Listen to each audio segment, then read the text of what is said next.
Family caregivers are often overloaded. It can feel overwhelming and exhausting. It's no surprise that millions of caregivers experience symptoms of anxiety and depression every year. But help is available, because there may only be one you, but you don't have to do it alone. Head to mentalhealthcareworks.org.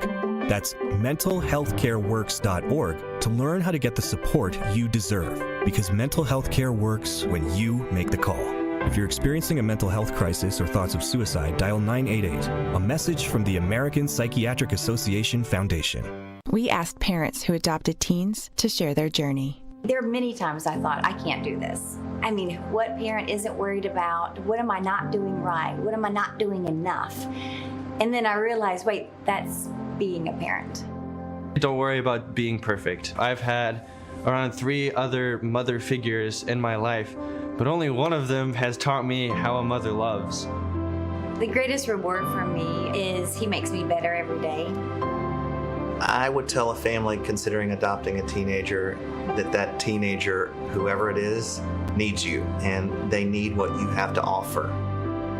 Taylor's given me hope.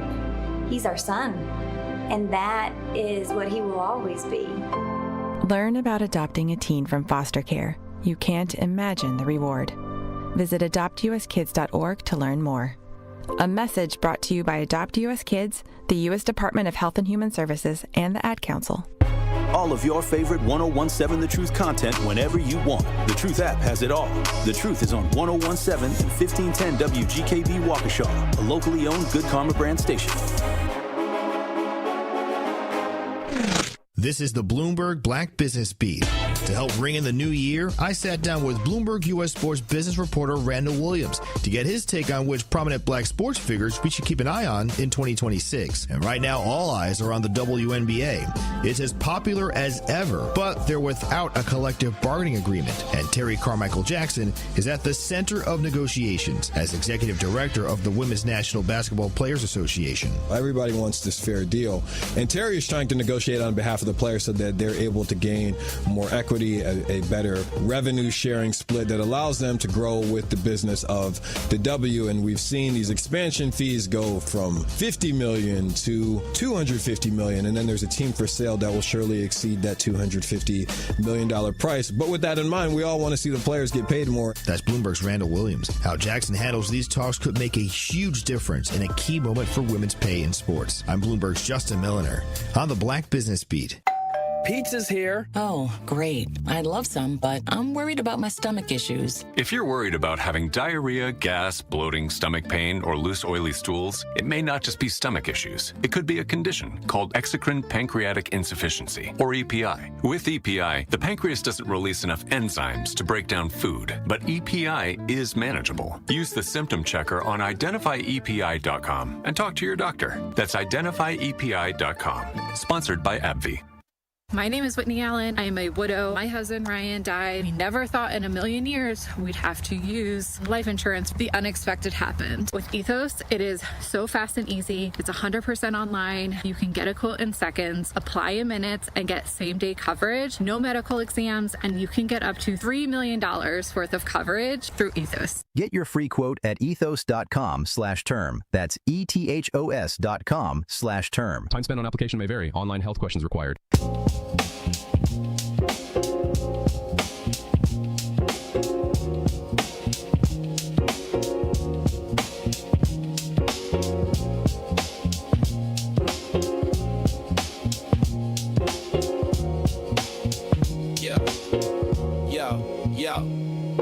He steps to the mic with a boom, ping, ping. Wisdom sharper than a beast's fierce sting. Words like fireflies that light the night.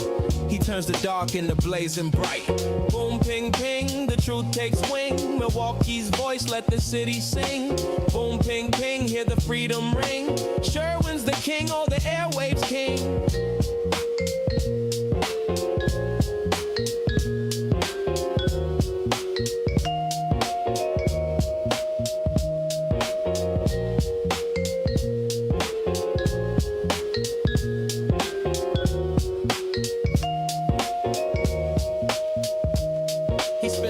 That shake the ground, unveils a truth where lies abound. Politics, justice, social streams, he molds the chaos into dreams. No silence here, just the sound of change. Boom, ping, ping, rearrange, yeah. Boom, ping, ping, the truth takes wing. Milwaukee's voice, let the city sing. Boom, ping, ping, hear the freedom ring. Sherwin's the king or the airwaves king. Through the static, through the noise, he amplifies the people's voice. Boom, ping, ping, like a heartbeat's call. He's got the wisdom to break down walls. Yeah. Da, da, da, da, da, da, da, da, da.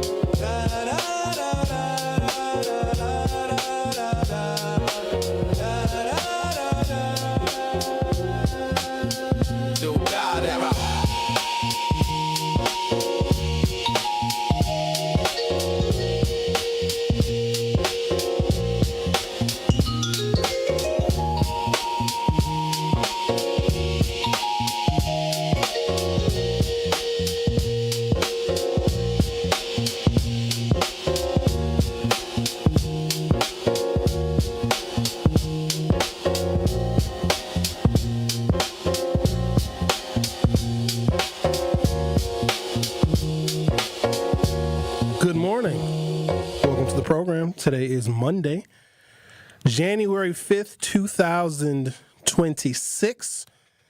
Let me begin this program by thanking all of you that sent your thoughts and your prayers, your well wishes, your condolences, your food. While I dealt with the passing of my father, it was tough, but we knew. And what I will tell you about death, because now I've experienced it differently. I've known people that have died my entire life. I went to my first funeral when I was probably 3 years old. But watching your father die is a different perspective, because that was my very own mortality staring me in the face. So something that I've learned through this process, and some of you already know, death is hardest on the living. My father is fine. He's probably listening to this radio show right now. Don't worry, Dad. I'm sure I'll disappoint you some kind of way during today's program. But it's hard on the living, because you don't know when the grieving is going to hit you. I likened it to, you ever see one of those wrecking balls, big old gigantic piece of equipment that they use to destroy a building, and then it swings like a pendulum, and then it boom, and it hits the building, and then it swings away from the building. The grieving is being affixed to that wrecking ball. And when you hit that building, boom, the grief hits you. But then you have your moments of clarity and hopefulness and optimism, and you look around and you see the world is still going, and you're okay. You're moving right along, getting your things done, and then, boom, you hit the building again. So it has been some ups and some downs, but like anything else, we get through it. When you see what non-Hodgkin's lymphoma can do to a person, it humbles you very quickly. All of us, whether we know it or not, are on borrowed time. And I'd like to think that the service that we provide and the good deeds we do is the interest that we pay on the time that we have that is very much borrowed. Now, I'm very fortunate, but with my being fortunate comes a little bit of guilt. You know how rare it is for a black man to have his father in his life that still remained married to his mother until he was 50 years old? You know how rare that is? That is exceedingly rare. And all the things that we have talked about on this program and over the years, fatherlessness is at the core of some of the most deeply rooted and entrenched problems in the community in which we are trying to fix. And the fact that I was able to have my father in my life for 50 years is remarkable, and I will never, ever, ever, ever forsake the number of years, half a century I had him. And here's where the guilt comes in. When my mother lost her father, so this would be my maternal grandfather, my mom's was like 29. When my father lost his father, so my paternal grandfather, my dad was only 18. A lot of you know my brother. You've met him at various Beyond the Mic events. My brother is a lot younger than I. In fact, when my mother told me that she was pregnant when I was in 8th grade, I simply didn't believe her. I'm like, oh, Emma, get out of here. That's not possible. My brother's 36. He only had our dad for 36 years. So I had my father longer than my dad had his dad and longer than my mother had her dad. So I'm incredibly thankful for that. My dad was a twin. I don't know if you guys knew that. We lost my aunt, his sister, on November 20th. And if you know anything about twins, twins are very connected. So he had already had his cancer diagnosis. We were still relatively hopeful and optimistic. And Thanksgiving was fine. This is what's crazy. So my dad and my aunt's birthday was November 14th. She's fine. He's fine. Now, he's moving a little bit slower. He did have the cancer diagnosis. My dad is still just like walking around doing stuff. He cut the grass all through the fall. He was okay. But when my aunt passed on the 20th of November, his health rapidly deteriorated really, really fast. And I'm thinking to myself, I'm trying to be more optimistic and hopeful and not realistic. I'm like, because if one twin goes, it may not be very long for the other. So moving into early December, his health was deteriorating. But he was still at home. He was scheduled to start treatment in January. He did not make it to January. So as his health began to deteriorate, so I would leave my show and go directly to my parents' house because my mother had to run errands or something. I would be at the house with my dad because falling is a very, very big risk. I don't know if you guys know that, but a real big issue for older folks, especially people that have some kind of health or mobility problems, if you're 80 plus, is a fall, because a fall can be very deadly. So I would go and while my mother ran errands to make sure that I was there, somebody was there with my dad, and we would just sit and chat and just chop it up. Let me also say this. Life is long and short at the same time. The things that happened, while they may be important, they may be significant, they are gone. I mean, they live in our memory. But then even over time, you actually forget the event, but you remember the memory of the event. I know it sounds complicated, but if you say it enough, it'll make sense. The most important moments are the last ones. And there's been some wonderful things. My dad taught me how to ride a bike and gave me all sorts of advice.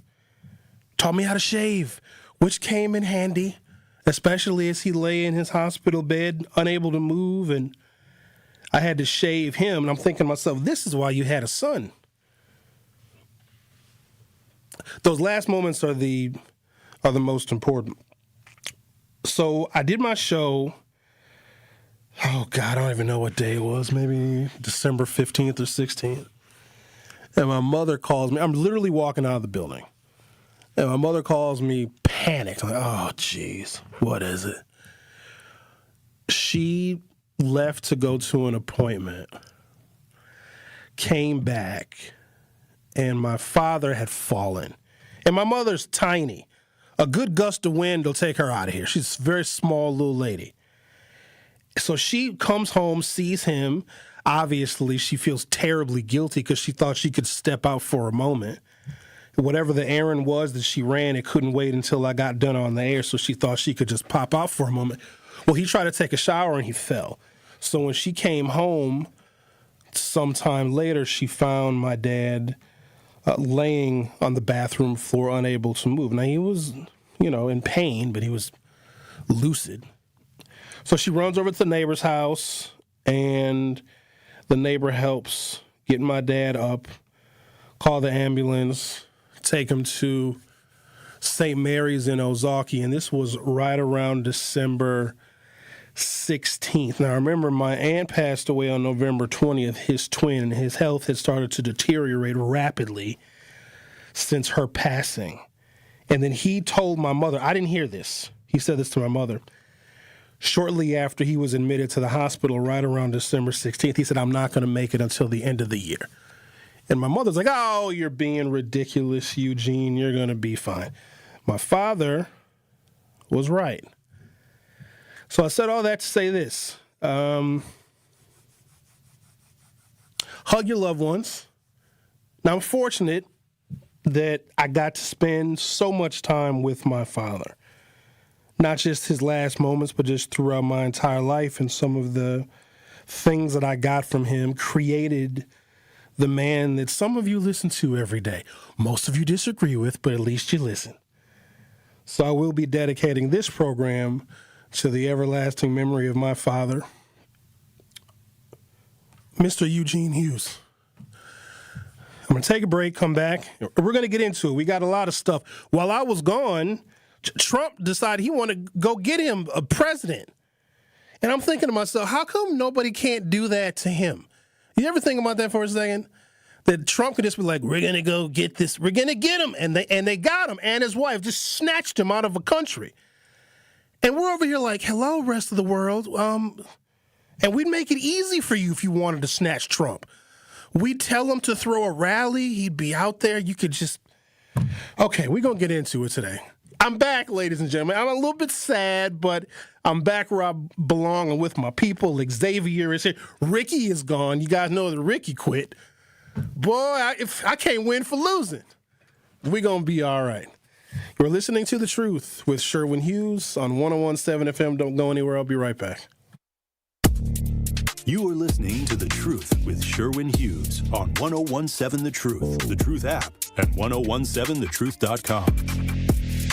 Where's that same devastation? Where's that same anger? Where's that same hurt for other American citizens who lost their lives to guns? When we talk about the loss of life here in America, if all lives matter, y'all got to start acting like all lives matter.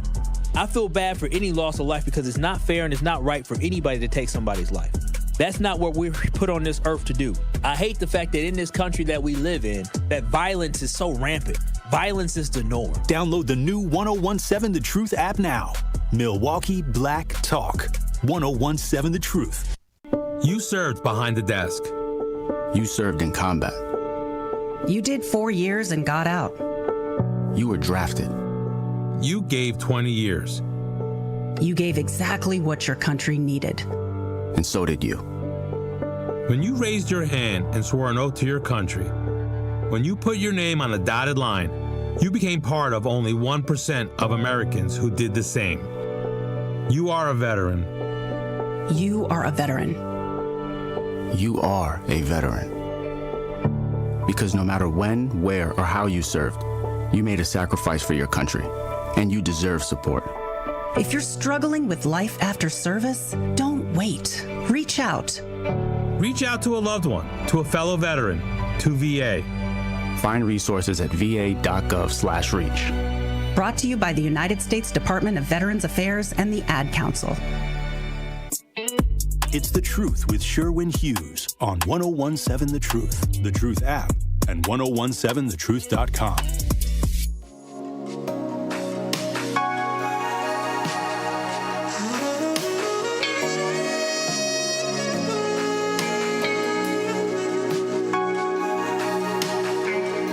In case you've forgotten it, the phone number is 833-212-1017, 833-212-1017.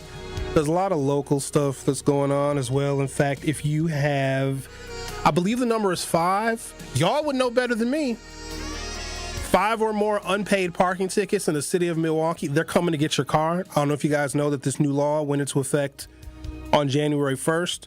Now, they sent you something in the mail, so I hope you didn't just throw it in the garbage, where you can get on some kind of a payment plan which will spare your vehicle.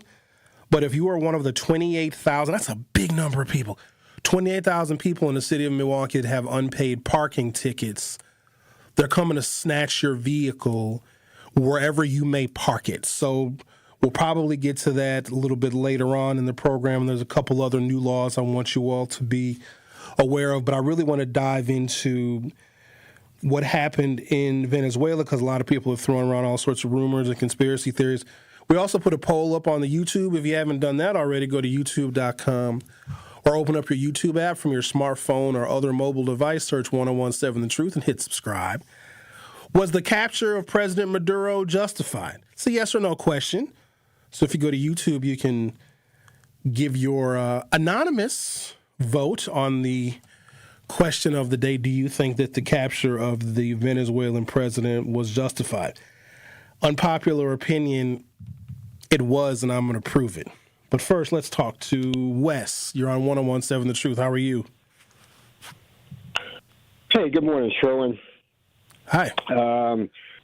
This is the father of Alderman Lamont Westmoreland. Oh, how are you? I called in. I'm doing great, but I heard about the passing of your father. I really feel some kind of way, so I had to call in to give you and your family my deepest condolences. Thank you. You're welcome, Sherwin.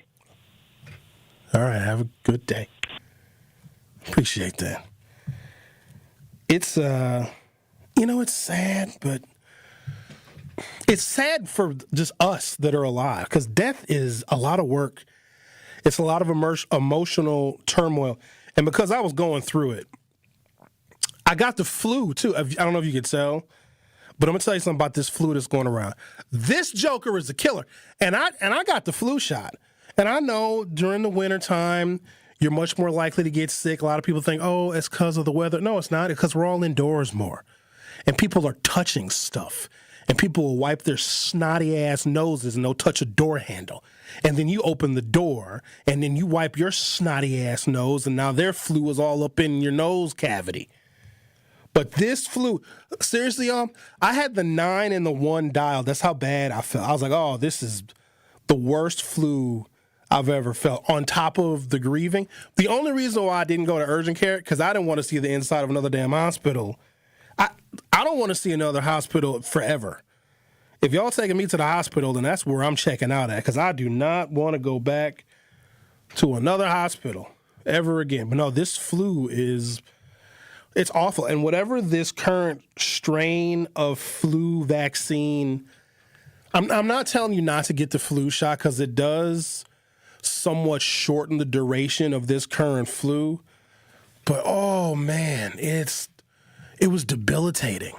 It was. So I'm recovering from that. I'm actually probably about 90 or 95%. You can probably tell a little bit in my nasally sounding voice that I'm not back to full 100%, but I'm a hell of a lot better than I was a few days ago. So if it ain't one thing, it's another.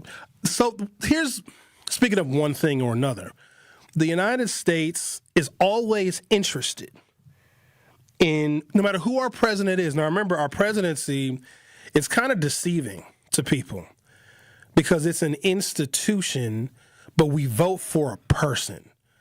We're putting a person and their accomplishments or lack thereof, their resume, their lack thereof, their personality, their approach to the world and how they solve problems. So we're electing a person for an institution.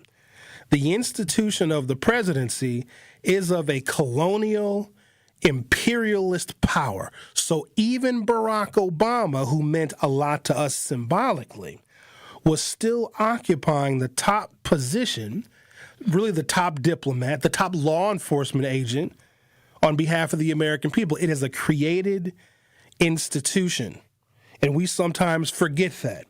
Do a little side note right here. Every now and again on Black Talk Radio, we'll talk about reparations, how much money we're owed, and we need to get our money. Stop. If we are still to this day 2026, colonizing another country. You heard Trump. Trump said, we're going to run Venezuela. That's colonization. Think about this. If the nation that you live in and you work in and you pay your little taxes in is still colonizing other countries, do you think that you're going to get reparations? Let's just be practical. It's not an emotional conversation. It's a realistic and honest one. If we are still colonizing other sovereign nations and just snatching presidents, do you think they're going to give you a reparations check? Now, you're going to get a tax check, and actually it's going to be a lot bigger than you thought because Donald Trump put in some tax cuts that are retroactive. But let's not shower praise on that man just yet. The American presidency is an institution of law enforcement, and I don't know if people see it that way. You are, as president, to enforce the laws created by Congress. Did you guys know that when you're being interrogated by the cops, they can lie to you? Did you know that they can do that legally? Did you know that? If you're the top law enforcement agent for the United States of America, you can lie to the American people. Legally, you can lie for the sake of national security, because you don't want to compromise an ongoing investigation, whatever the reason or rationale may be. They are able to lie to us because that is a cornerstone and a hallmark of law enforcement.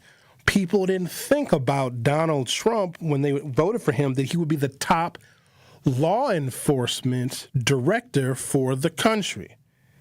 Would you take someone with, I can't tell you how many criminal convictions, election fraud, Jeffrey Epstein? Oh, by the way, we're not talking about Jeffrey Epstein anymore, are we?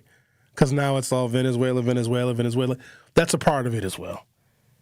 But would you elect somebody with 36 felonies, sexual assault allegations, and a connection with a pedophile to be the top law enforcement officer of the United States of America that also has nuclear weapons? Would you ever do that? And if you knew that the presidency was a law enforcement position, would you ever vote for someone who is the worst criminal? Trump would be the worst criminal in any maximum security prison and also the most out of his mind person in the worst insane asylum on the planet, and we gave him the keys to everything.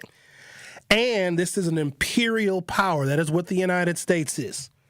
And so in going and capturing the president of another nation, if you think that that's far-fetched, then we have to have a conversation about the United States' attempts at regime change.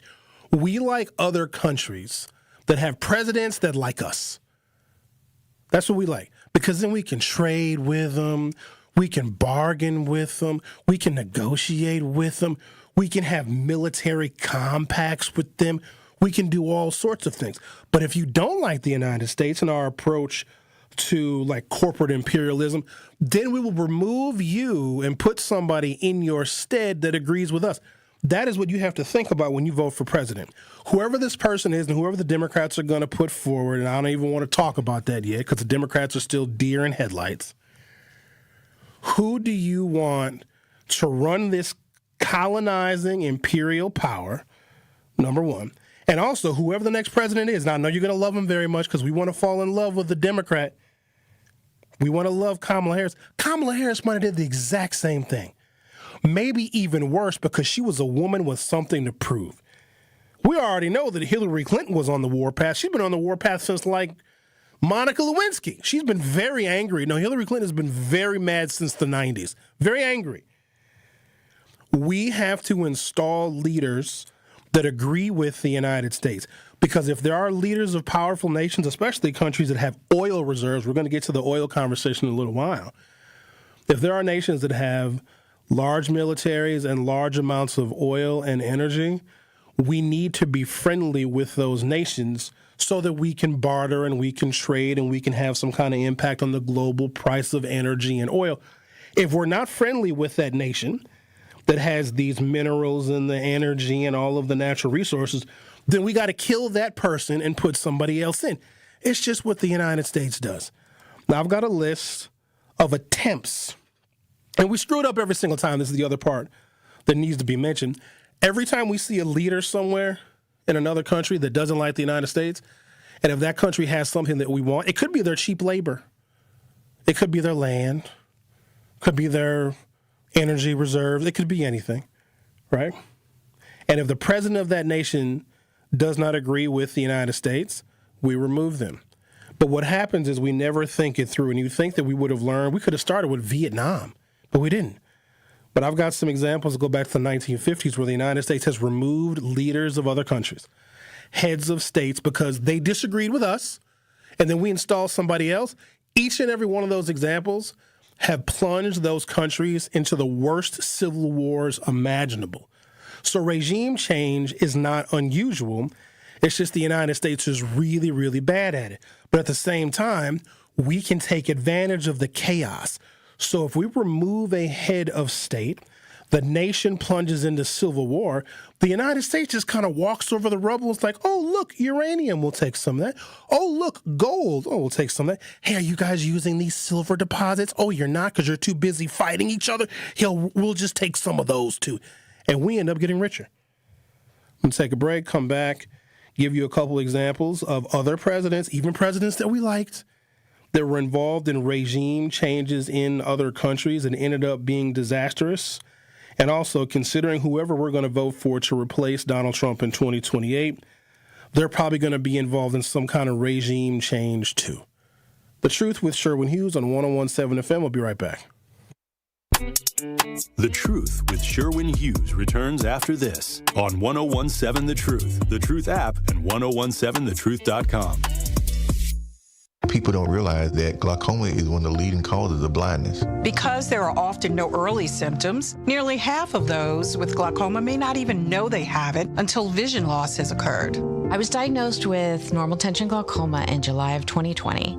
And what we found out at that point was I had already lost 40% of my sight. You think it only affects people that are, 75 or older, retired, grandparents, and that's not the reality of it. I didn't think at all glaucoma was going to affect me because I didn't know of anyone that had glaucoma, no one in my family. When you have glaucoma, you can't get back that sight that you lost. And so early detection and treatment is vitally, vitally important. Don't miss life's most beautiful moments. Schedule an eye exam today.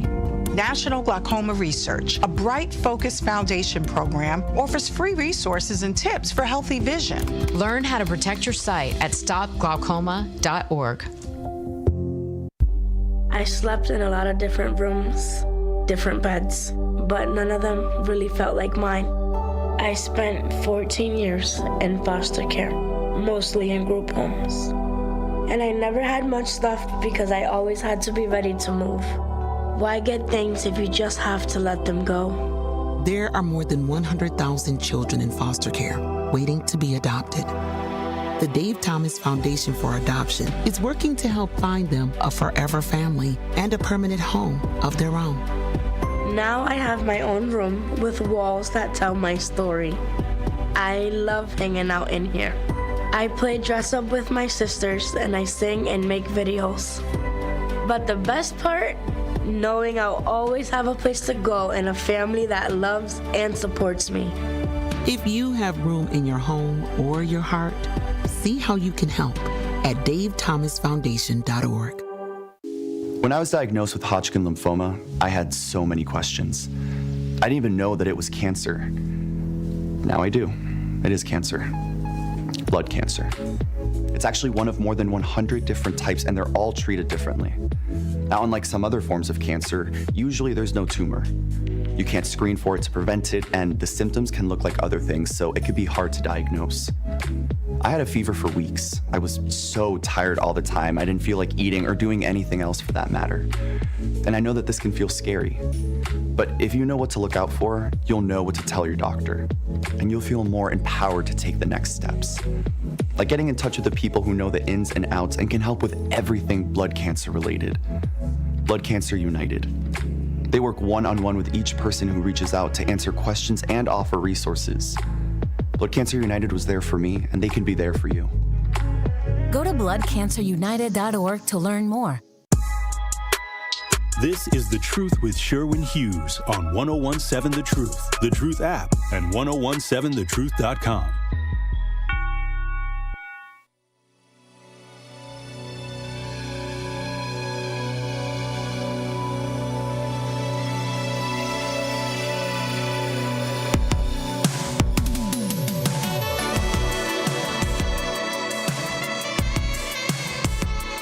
Looks like we started this fun stuff in 1953.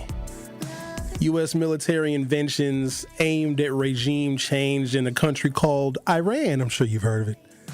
The United States helped overthrow Iran's democratically elected prime minister after he nationalized oil. I'm going to give an explanation on how oil deposits, oil reserves runs the world in a way that I think most people understate. It is everything. Let me just give you a real quick example here. If we take, because they're never really honest, so we have like a rough estimate of the top 5 oil refining, oil producing American companies average about $250 billion a year in profit.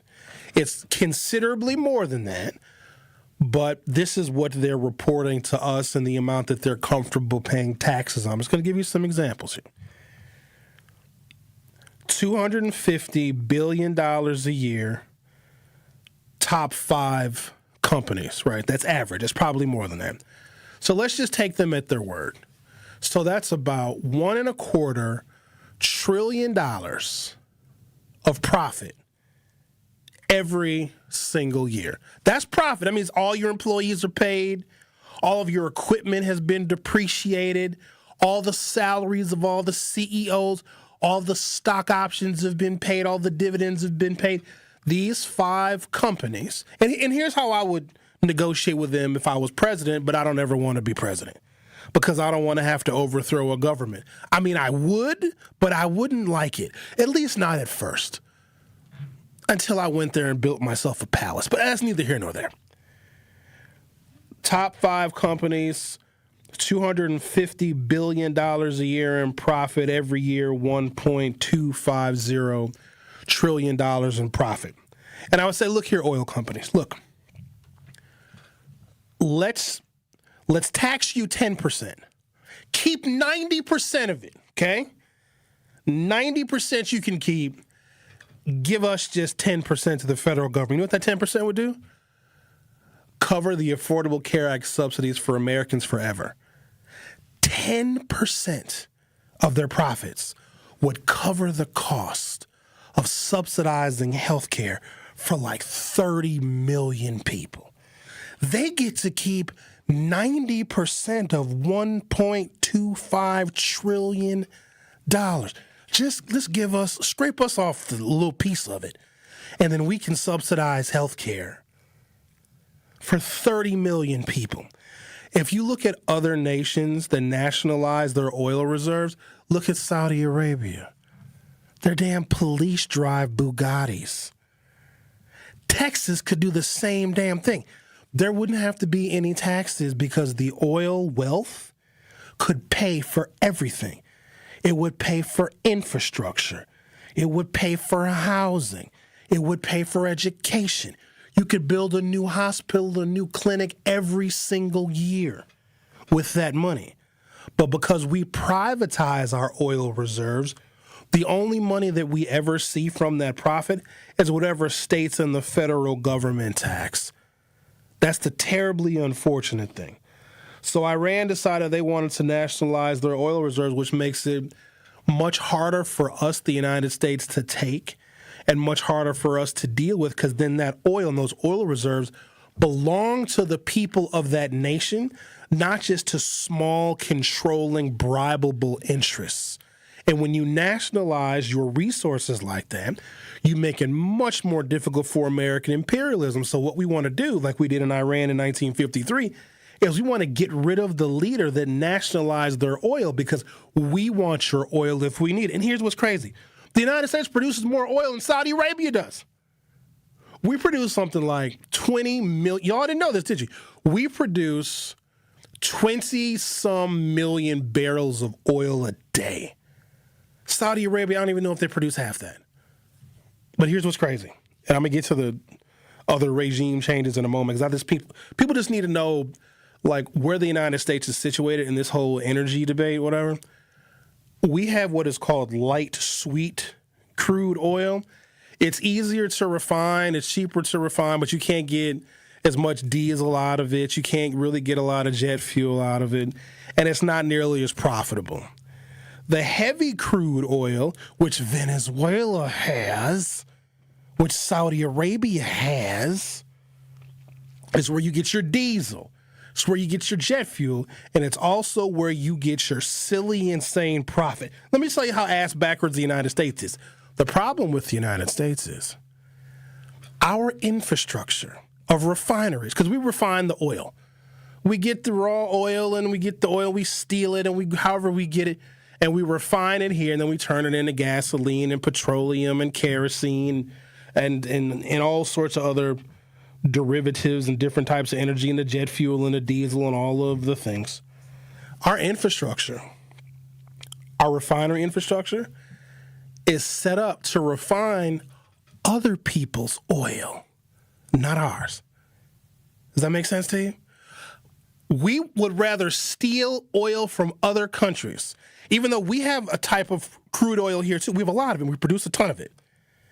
But where the profit is in the oil that is owned by countries like Iran, Iraq, Saudi Arabia, Syria, and more closely, Venezuela. So instead of us updating and building refineries so that Americans can be energy independent and we can use our own oil reserves, we're like, nah, we're going to keep our oil and we're just going to get the profit-rich oil from other countries.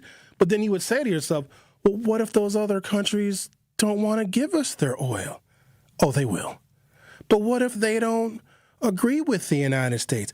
We set our infrastructure up here to steal other people's oil, and there's really very little they can do about it.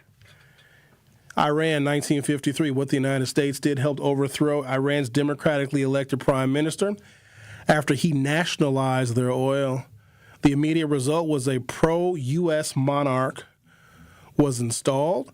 Long-term consequences include decades of authoritarian rule, the 1979 Iranian Revolution, hostile U.S.-Iran relationships that continue to this day. So the reason why we're not getting along with Iran is because we screwed their country up 46 years ago and they still haven't forgiven us. Guatemala, 1954, supported a coup against a reformist president seen as unfriendly to U.S. business interests. The immediate result was military dictatorship was installed in Guatemala in 1954. I'm giving you guys examples of where the United States has attempted and failed miserably at regime change. But really the goal is to so destroy those other countries that we can go in and loot them as the United States. Because, you know, capitalism. There was a 36-year civil war as a result of American attempted and involved regime change in Guatemala in 1954. 200,000 people were killed. There was mass displacement and poverty. The takeaway?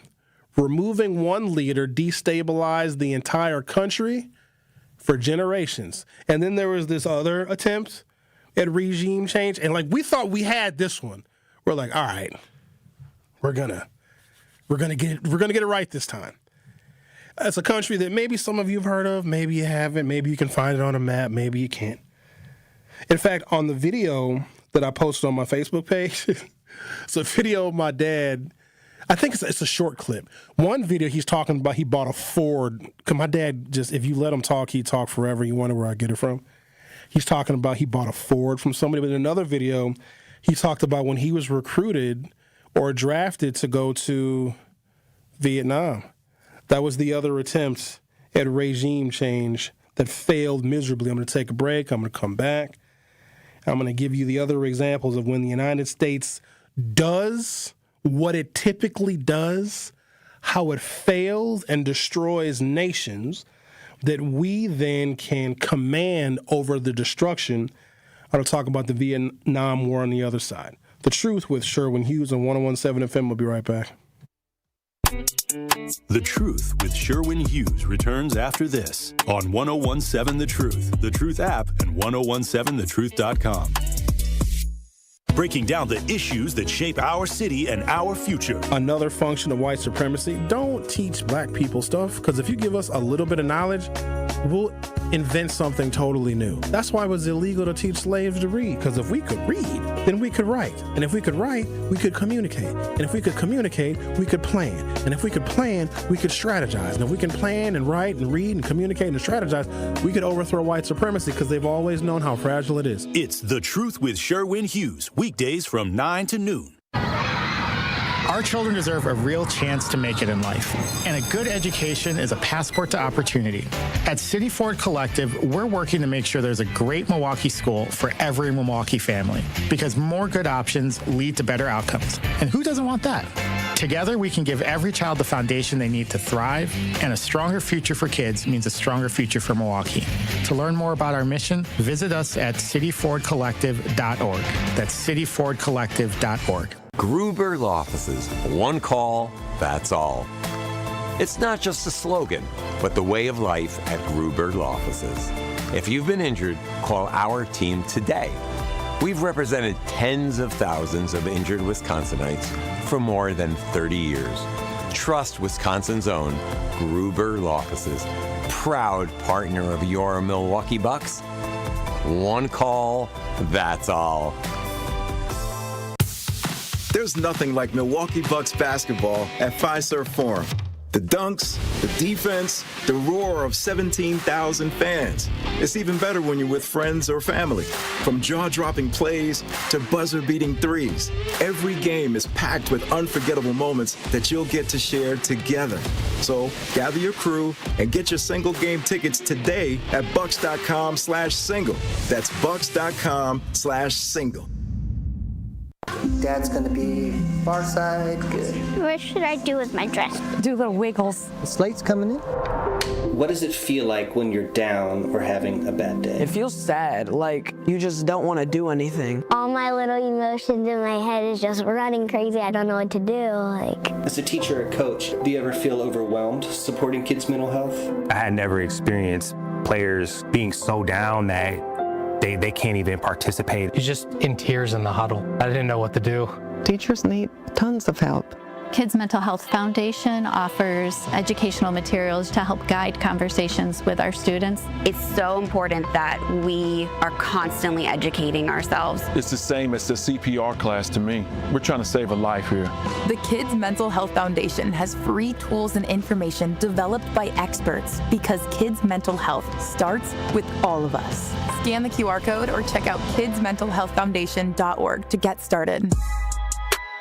This is The Truth with Sherwin Hughes on 1017 The Truth, The Truth app, and 1017thetruth.com.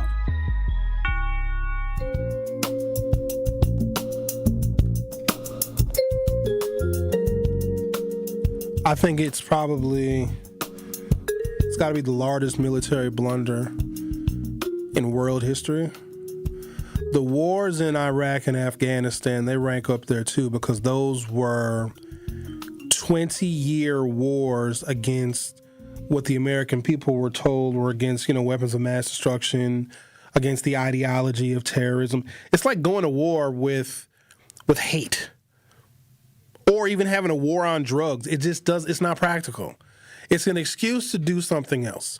If you tell the American people that there's a problem and you say, hey, American people, we're going to go and combat this problem, and we all have to agree that it's a major problem. And we're like, oh, yeah, sure, totally, go after the problem. And then the United States will say something like, well, we couldn't really fix the original problem, but we found a bunch of gold. Are we still okay to go after this country and get the gold? And the American people are like, wait, but I thought there was a problem. Yeah, there is, but also there's uranium, too. So we did try to stop the narco-terrorism because, drugs. But then, there was some other stuff involved, too, and some corporate interests. And then, if we go and destroy a country and then we take over the country, we install pro-American democracies. You know what pro-American democracies are? We go to war with a country because we don't like the leader. We destroy the country. And then we install people that are friendly to us. And then that person that we install signs the contracts so that American companies can get this Go and rebuild the country we destroyed. That's the cycle. That's the cycle of war. You guys ever wondered why so many African Americans migrated north to Chicago and Detroit, Gary, Indiana, Milwaukee, Wisconsin, for those factory jobs? You ever wonder why the United States was just such an incredible manufacturing powerhouse? We built everything. And in cities in the upper Midwest, we were creating any product that anyone needed anywhere around the world. You could get a job doing anything. And a lot of our more seasoned individuals will tell you, oh, Sherwin, they'll say, back in the day, you could get a job doing anything. If you didn't like this job, go right next door and they would hire you. You ever wonder why that was? After World War II into the 1950s and 1960s, the United States collected so much money in tax revenue from our population working, we built the highway system. We just built roads just to cover the entire country. That's how much tax revenue we had coming in. Now, we also had a bit of a different tax structure back then, too. Get this. So up until probably the 1960s, through the Eisenhower administration, Eisenhower was president until 61. If you made any money you made over $400,000, which was a lot of money back then. Because, I mean, think about it. If you had $400,000 in 1958, what the hell were you even buying? How many Buick Roadmasters could you really have? You know what I mean? I guess you could have a big house. What's the biggest TV? You could get I got a black and white TV. Look at this number here. It's 13 inches. It's top of the line, state of the art. See? So if you made any money you made over $400,000 in, let's say, the late 1950s, the government taxed you at 91%. And Eisenhower was a Republican, a World War II hero, in fact. But the tax rate, effectively, for wealthy people was anything over $400,000, the federal government said, you don't need it, we're going to take it, and we're going to build stuff with it. And nobody disagreed.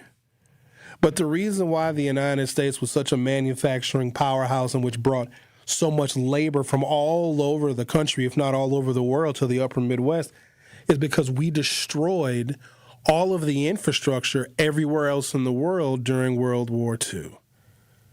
Germany wasn't building anything. Germany was under a pile of rubble. So was most of Eastern and Western Europe. And you know what happened to Japan? The reason why we bombed Hiroshima and Nagasaki and not Tokyo is because Hiroshima and Nagasaki were production and manufacture centers.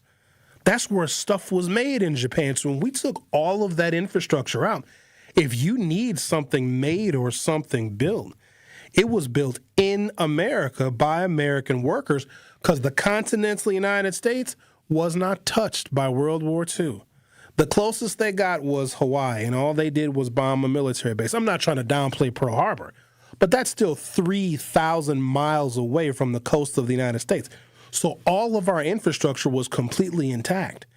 And that infrastructure that was left intact during the war helped us produce the weapons of war that we needed to be victorious, but also those same factories and those same industries produce consumer products, not just for the American people, but also for the world. And via the Marshall Plan, American people and American companies rebuilt Europe with American labor. So when you destroy a country, there's an economic incentive to destroying a country. You destroy a country, you remove their leader, you install someone in that country that's sympathetic with the American cause. That newly installed leader then signs contracts allowing American companies, businesses, and corporations to rebuild the country that America destroyed. So when we talk about imperialist power, that's exactly what we're discussing. But arguably the biggest failed piece of foreign policy that is owned by Vietnam had to have been, 5 presidents? So Eisenhower, Kennedy. Johnson was told that the war wasn't winnable. still sent more troops, but then decided, I'm not going to run for re-election. Richard Nixon liked the fact that the Vietnam War was a wedge issue because dope-smoking hippies and African Americans who were getting sent off to slaughter didn't like the war. So what Richard Nixon could do was double down on arresting and killing those anti-Vietnam War protesters and also call himself a part of this moral majority in this new kind of law enforcement that was being ushered into the country. Nixon resigns. Gerald Ford does damn near nothing. And then the last of the troops came home other than POWs in 1975 during the presidential election, on the presidential election year of Jimmy Carter. And Jimmy Carter still had to deal with some of the remnants in the aftermath of the Vietnam War. How many presidents is that? Eisenhower, Kennedy, Johnson, Nixon, 6 presidents. 3 million Vietnamese were killed. 58,000 U.S. troops were killed. Deep U.S. public distrust of government. We call that the Vietnam syndrome. The takeaway, massive cost with zero regime change. We lost the Vietnam War and just left. There are these scenes where these last boats taking refugees and what was left from the American embassy, and we still had like military equipment, like helicopters. They're just pushing helicopters just into the ocean. Because, we don't need them anymore. We just threw American military equipment into the ocean. It was the most unceremonious and embarrassing attempted foreign policy this nation has ever experienced. And you would think after the Vietnam War, we would rethink or re-strategize how we do regime change. Nope, no, not us. Chile, 1973, backed military forces that overthrew the democratically elected socialist president. General Augusto Pinochet took power. The long-term consequences after we tried regime change, literally during the Vietnam War, the United States government under Nixon was like, hey, you want to do it again? Even though we got Vietnam going on. I mean, that war was lost Vietnam was over for us in 1968. But the last troops didn't come home until 75. Think about that for a second. And they knew. Johnson knew. He was like, well, we can't pull them out now. Let's send a couple more 100,000 troops, and then I think that I'm not going to run for re-election. I'm not sure why LBJ sounds like George W. Bush. Well, they're both from Texas. Chile in 1973, long-term consequences of another failed attempted regime change. I'm getting to the whole point that what's going to happen in Venezuela is probably going to be worse. And if you really... you think that there's not boots on the ground in Venezuela? Because they told you they aren't? You know that the executive branch of the federal government is law enforcement. Correct. We can agree on that. You ain't even got to believe me looking at the Constitution. It's law enforcement. Law enforcement can lie. How do you think they went and got that dude and his wife if there was no troops on the ground? And you think the troops just left? You think they just, okay, we're going to... Military-backed forces overthrew a democratically elected socialist president in Chile in 1973. General Pinochet took power. Long-term consequences from that failed attempt at U.S. regime change, torture, disappearances, and political repression. Democracy was suspended for 17 years in Chile after the United States attempted regime change. Stability eventually came at the cost of human rights and democracy. Panama, 1989, invaded to remove a guy named Manuel Noriega, a new government friendly to the United States, civilian casualties, international criticism. Panama eventually stabilized, but resentment lingered. The Truth with Sherwin Hughes will be back for Hour 2.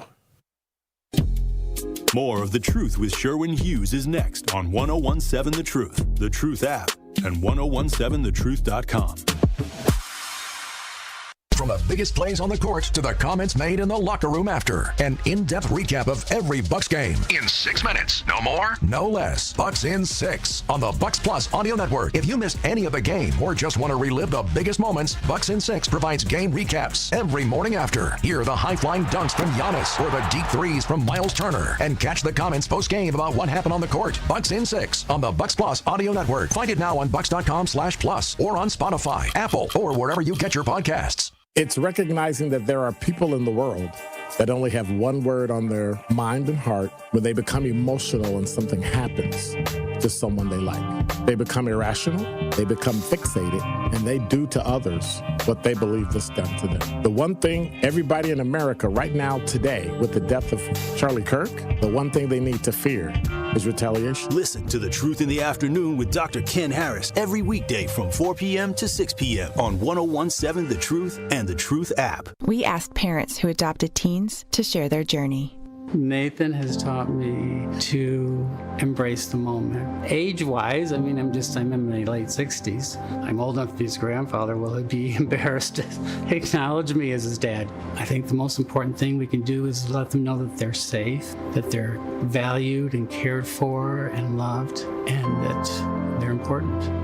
I knew I wanted to be adopted by him because of how he taught me to be the person who I am today. And it's coming from a dad that didn't expect to become a dad. And I feel very proud to be his son. I was what he needed, and he was what I needed.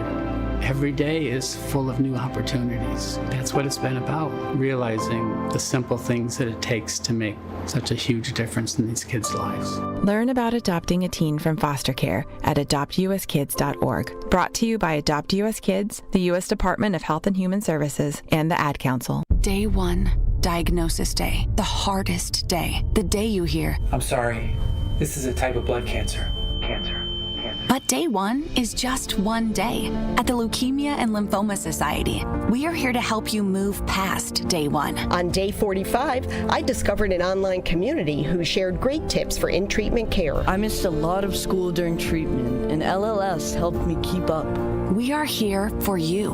We exist for everyone fighting leukemia, lymphoma, myeloma, and other types of blood cancer. On day 185, LLS helped me file my insurance claims properly. Day 5,840 and counting, and I'm still in remission. To learn more and get help on day 1, day 2, day 983, or any day, please visit LLS.org or call 1-800-955-4572. That's LLS.org, 1-800-955-4572. Listen to the home of the 5K Gruber Cash Giveaway. 101.7 FM, 1510 AM WGKB Waukesha and W269DL Milwaukee, a locally owned Good Karma brand station.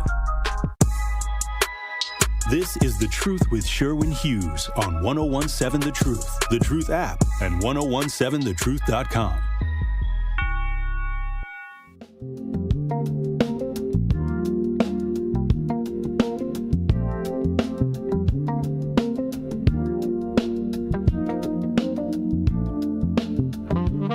Welcome to Hour 2 of The Truth with Sherwin Hughes. We're just no good at changing leaders in other countries. Some would say we're not very good at changing leaders in this country. But the whole point is to cause some level of instability in a nation that has ever shown a lack of accommodation to the United States.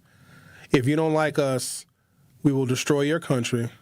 There likely will be a civil war that we can have a tremendous amount of influence over. Because if there's a civil war in a nation that had a leader that was unfriendly to us, we will back the rebels in that civil war with an unlimited budget.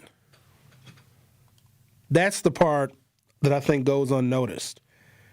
We'll go in, we'll remove a leader. I mean, think about this. What if the United States, and we've got several political parties, we've got Democrats, Republicans, Democratic Socialists, there's a Green Party, there's several different labor parties, there are different installations of communist parties. So there's just a lot of different political parties, but mostly because of how our political system is funded, it's usually a Democrat or Republican that runs and wins in most elections. However, Democratic Socialists are making their They're gains, first locally, and then we'll see what happens after that.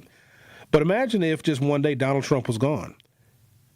And all of these other different factions and, the evangelicals and the conservatives and the corporatists and the lefties and the liberals and the revolutionaries were all vying to be the next president, to have their leader installed as the next president. You know what kind of chaos that would be? And then the nation that would be responsible for this would just pick a single group to fund and prolong the chaos. That is what the United States is involved in.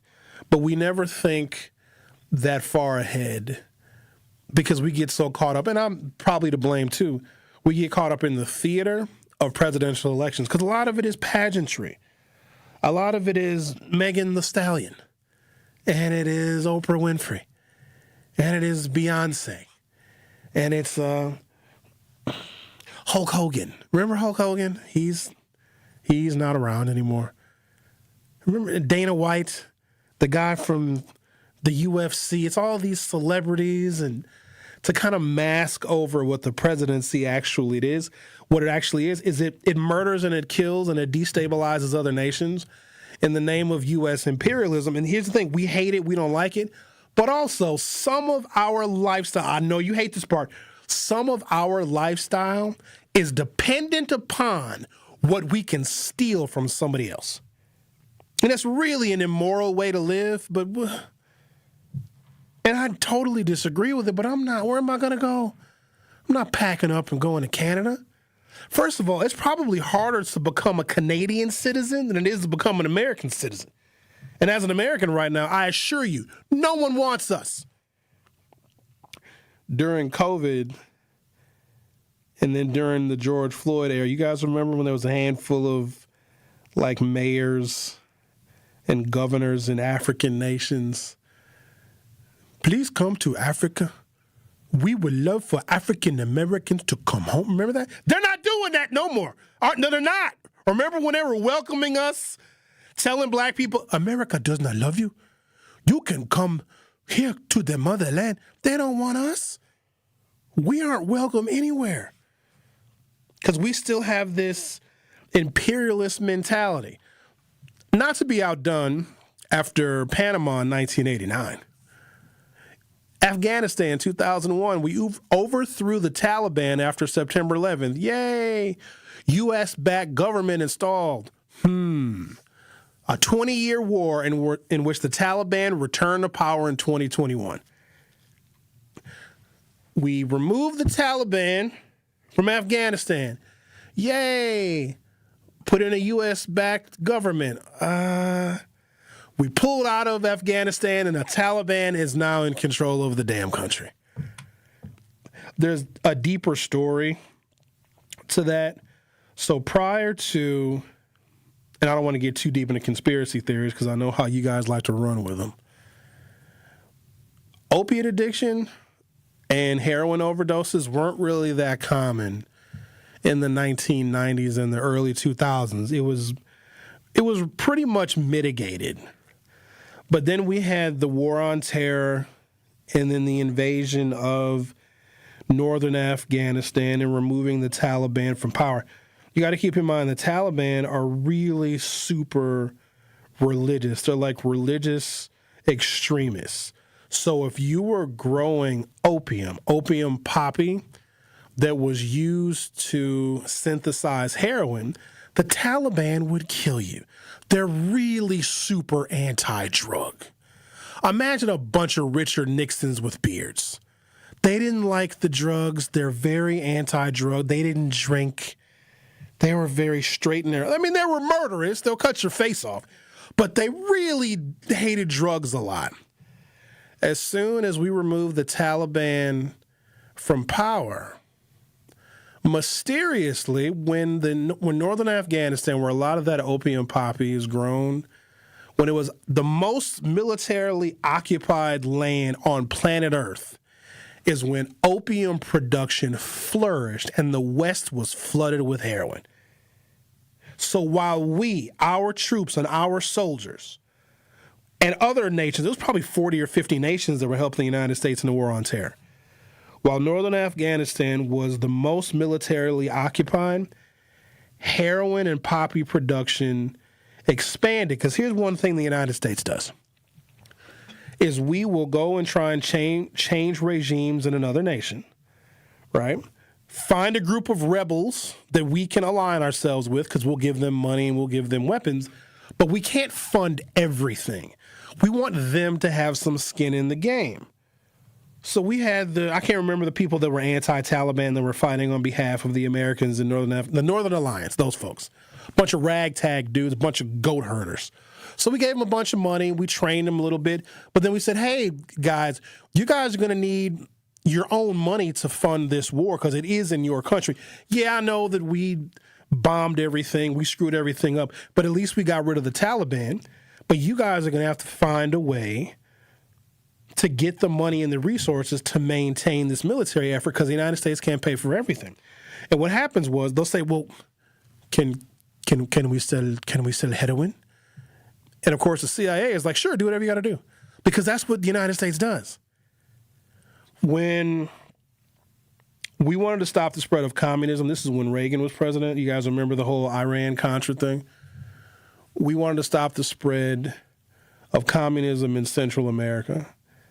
And there were rebels that we backed that were these revolutionary rebels that were anti-communism in Central America. And in order for them to have the money to fight communism, with the help of the United States, of course, because Tip O'Neill was not going to give Ronald Reagan a blank check to fight communism wherever it sprang up. So they're like, okay, well, if you're not going to help us, United States, completely fund this war to push communism back in Central America, can we sell cocaine in the United States? And the CIA said, oh, absolutely. Sure, if you want to sell cocaine in the United States and use the money and the revenue to fight the war that we started or that we are participating in your country, absolutely. Hey, would you guys mind if we also sold crack? Yeah, absolutely. Well, who should we sell it to? And the CIA was like, we've got the perfect population.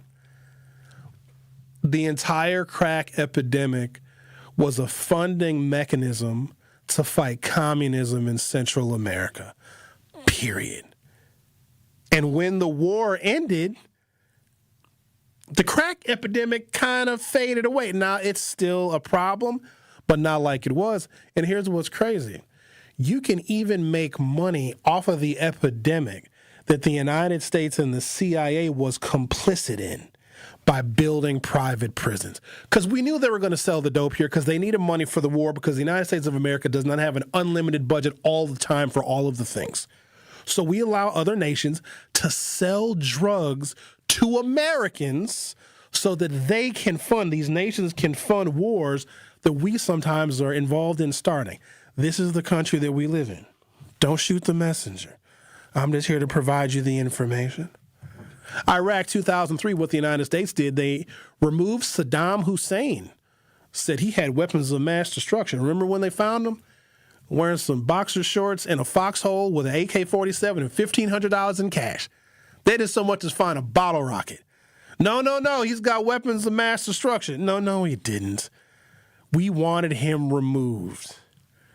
Long-term consequences of the Iraq War in 2003, power vacuum, sectarian violence and civil war, the rise of a group called ISIS, hundreds of thousands of civilian deaths, removing a dictator without any stable replacement, again, caused chaos. So, okay, we're done. We're done doing regime change. It doesn't work anymore. Come on, Obama. Libya, 2011, supported NATO military action to help overthrow Muammar Gaddafi. Gaddafi was killed. What happened?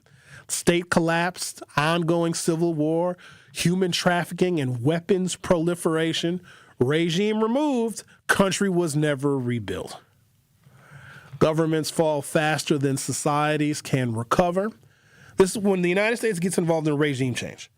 Governments fall faster than societies can ever recover. Power vacuums lead every single time to violence. Civilian suffering increases, and long-term instability often follows short-term success. What rarely happens is stable democracies emerging quickly, public gratitude toward the United States, clean or inexpensive outcomes almost never happens. So there you go. I'm going to take a break. I'm going to come back. I want to talk about oil and how we, the United States, in fact, I don't even know if it's close. We produce an insane amount of oil. 20 million barrels a day. Saudi Arabia produces half of that. Venezuela is not even in the top 20. The United Kingdom produces more oil than Venezuela does. There's a reason for that. Now, that also is likely to change. We're going to talk about that on the other side. And also it corresponds to our poll that we have on YouTube. Was the capture of President Maduro justified? 79% of you say no. 21% of you say yes. Even though it's illegal and it violates blah, blah, blah, blah, blah, we got to steal the oil. Because think about it. What if we don't have any oil? How are you going to get to work? You ever think about that for a second? You're not walking. It's cold outside. It's going to be in the 40s today, though, so it'll feel good. How are you getting to work? How are you going to road trip to Chicago and get drunk with your friends? Exactly. We got to steal the oil. Now, Venezuela has got very old, messed up, crippled, broken oil refining infrastructure. Meaning, if we remove Maduro, we can send American companies and corporate interests to rebuild their oil infrastructure, and then the United States will have even more access to it. Right? I know that you guys don't like the messy part of how the sausage is made, but brats are delicious, aren't they?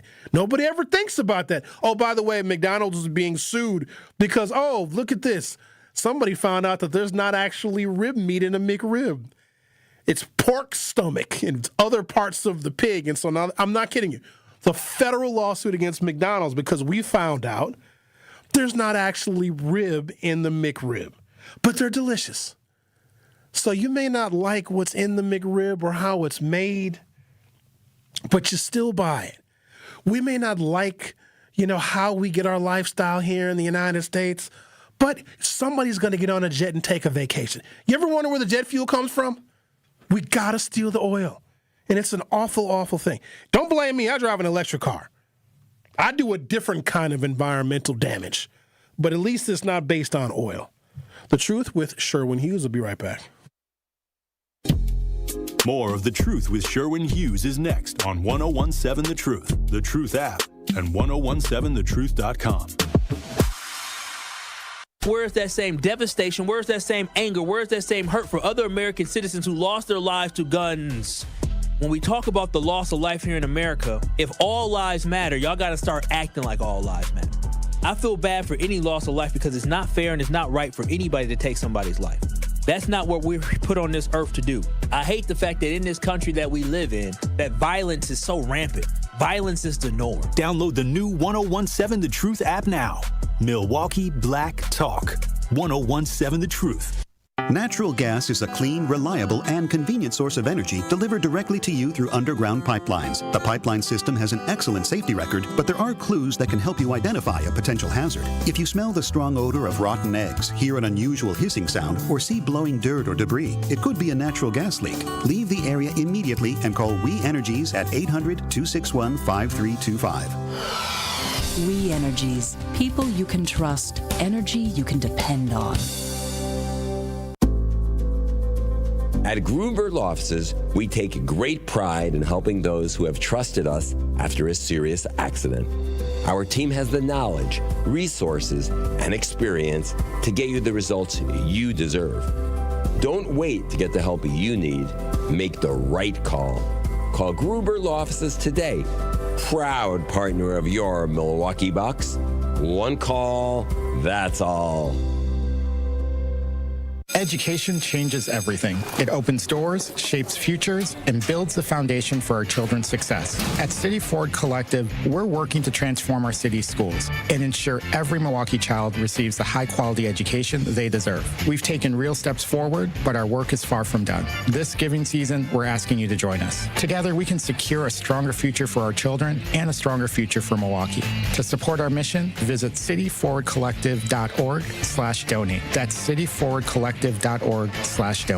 I take care of the kids, and I take care of my dad. I take care of things at work. The groceries, the cleanups, the meltdowns, the doctor's visits, the family events, meal times, bedtimes. I take care of all the things everyone else needs. But I haven't made time to take care of what I need. Family caregivers are often overloaded. It can feel overwhelming and exhausting. It's no surprise that millions of caregivers experience symptoms of anxiety and depression every year. But help is available, because there may only be one you, but you don't have to do it alone. Head to mentalhealthcareworks.org. That's mentalhealthcareworks.org to learn how to get the support you deserve, because mental health care works when you make the call. If you're experiencing a mental health crisis or thoughts of suicide, dial 988, a message from the American Psychiatric Association Foundation. This is The Truth with Sherwin Hughes on 1017 The Truth, The Truth app, and 1017thetruth.com.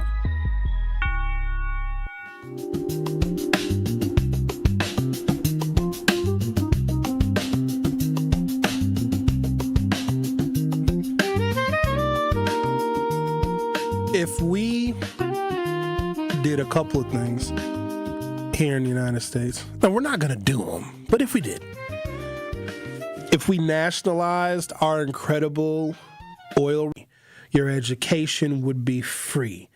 Infrastructure could get rebuilt as soon as it begins to crumble. A lot of the things that we, bang our heads against the wall trying to solve when it comes to money, because we think that, we're going to get all of our money from taxing billionaires. No, you're not. You're not going to get really anything from them. Maybe you get a trip to space out of a billionaire, but you're not getting more of their money because you're not going to.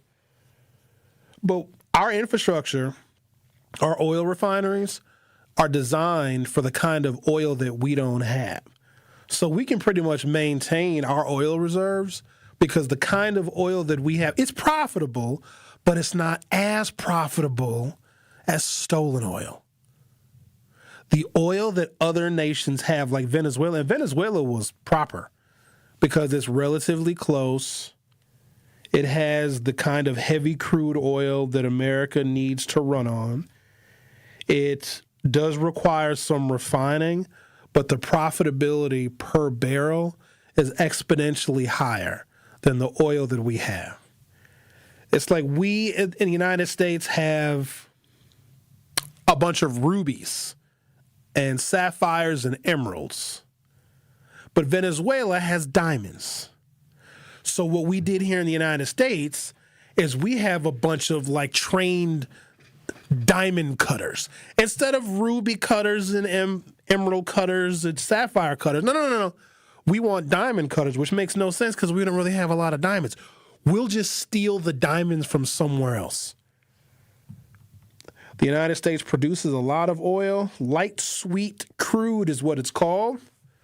It's easier to extract. It burns cleaner, and it produces more gasoline, but it produces less diesel and less jet fuel. And this is just based on our current infrastructure, and we have the money and the technology to do it. Let me tell you how I know we have the money. Because from what they tell us, which is a lie, the top 5 oil-producing companies, and there's more, there's like 30 of them, because trust me, I'm checking their stock prices, and I don't want to capitalize off of terror and treachery, but I got to retire sometimes. Hey, so do you. Relax. Don't get mad at me yet.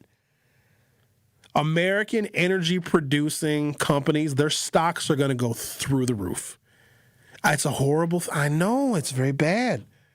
You don't want to invest in that, but what do you...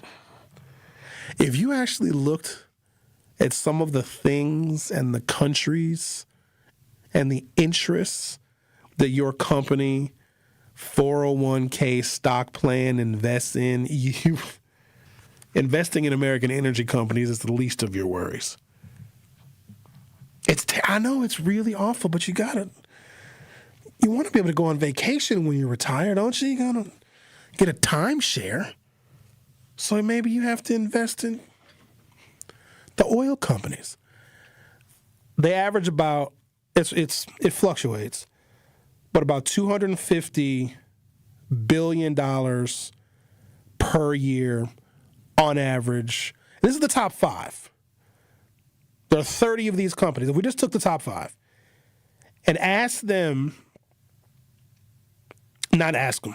told them that we're going to take a federal tax of 10%. You guys can keep 90% of your $1.25 trillion a year. And we're just going to tax you at 10%. We could pay for the Affordable Care Act subsidies that expired 5 days ago. We could pay for them in perpetuity. And this is even with our private system of energy production and oil refining. That is how wealthy these companies are. And then if we took some of the money, or if they took some of the money, rather, they just don't want to spend it. They could update their infrastructure to refine the light sweet crude oil. America produces 20 billion barrels of oil per day. That is an insane amount. But it's not as profitable as the oil that we get from other countries. We're the top energy producer in the world. We produce more oil than Saudi Arabia. Now, Saudi Arabia has more, but we output more. Big difference. And if we decided, I shouldn't even say we because it's not us, if the top 5 or 6 most profitable energy producing companies decided to upgrade their infrastructure and change their refinery system to use or to maximize gasoline production from our own refineries, we could stop like half of the wars in the world.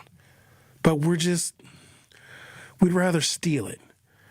All right, number 20 is the United Kingdom. They produce 900,000 barrels of oil per day.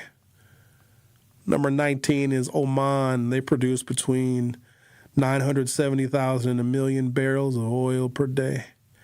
Angola, number 18, 1.2 million barrels per day. Libya, 1.25. Algeria, 1.4. Nigeria. Didn't we just invade Nigeria too? I think we just took a piece of them as well. 1.6 million barrels per day out of Nigeria. Qatar, 1.8 to 1.9 million barrels a day. Kazakhstan, 1.8 million. Norway. Let's bomb them. Why don't you bomb Norway? There's nothing up there but elk and 47 white people. Listen, those white people can go to Denmark because there's not a lot of difference. Why don't we bomb Norway? They produce 1.8 to 1.9 billion. And they got the good oil. They got the heavy crude that we need to make the jet fuel. So here's what I propose. Don't have me be president. Good morning, American people. Hi. President Hughes here. Hope you're all well. Last night, American forces just invaded Norway. We captured Santa Claus. We took many different reindeer, and we're going to take over their oil reserves because, screw them. It's Norway. It's cold, and they have a lot of oil. Don't worry. The 47 white people that live in Norway have all been transferred. I don't know. We put them in a plane. They're gone. Don't worry about them. That's what I would do as president. And I know you wouldn't like it, but at the same time, you get to go on your vacation to Cancun because the plane is going to have jet fuel in it. So if I have to go as president and bomb Norway, which wouldn't, other than the fact that they might be a part of NATO, we would just negotiate something. I would send, I'd send Zech to be my UN security advisor. And Zech could be like, hey, President Hughes wants to get that oil, son.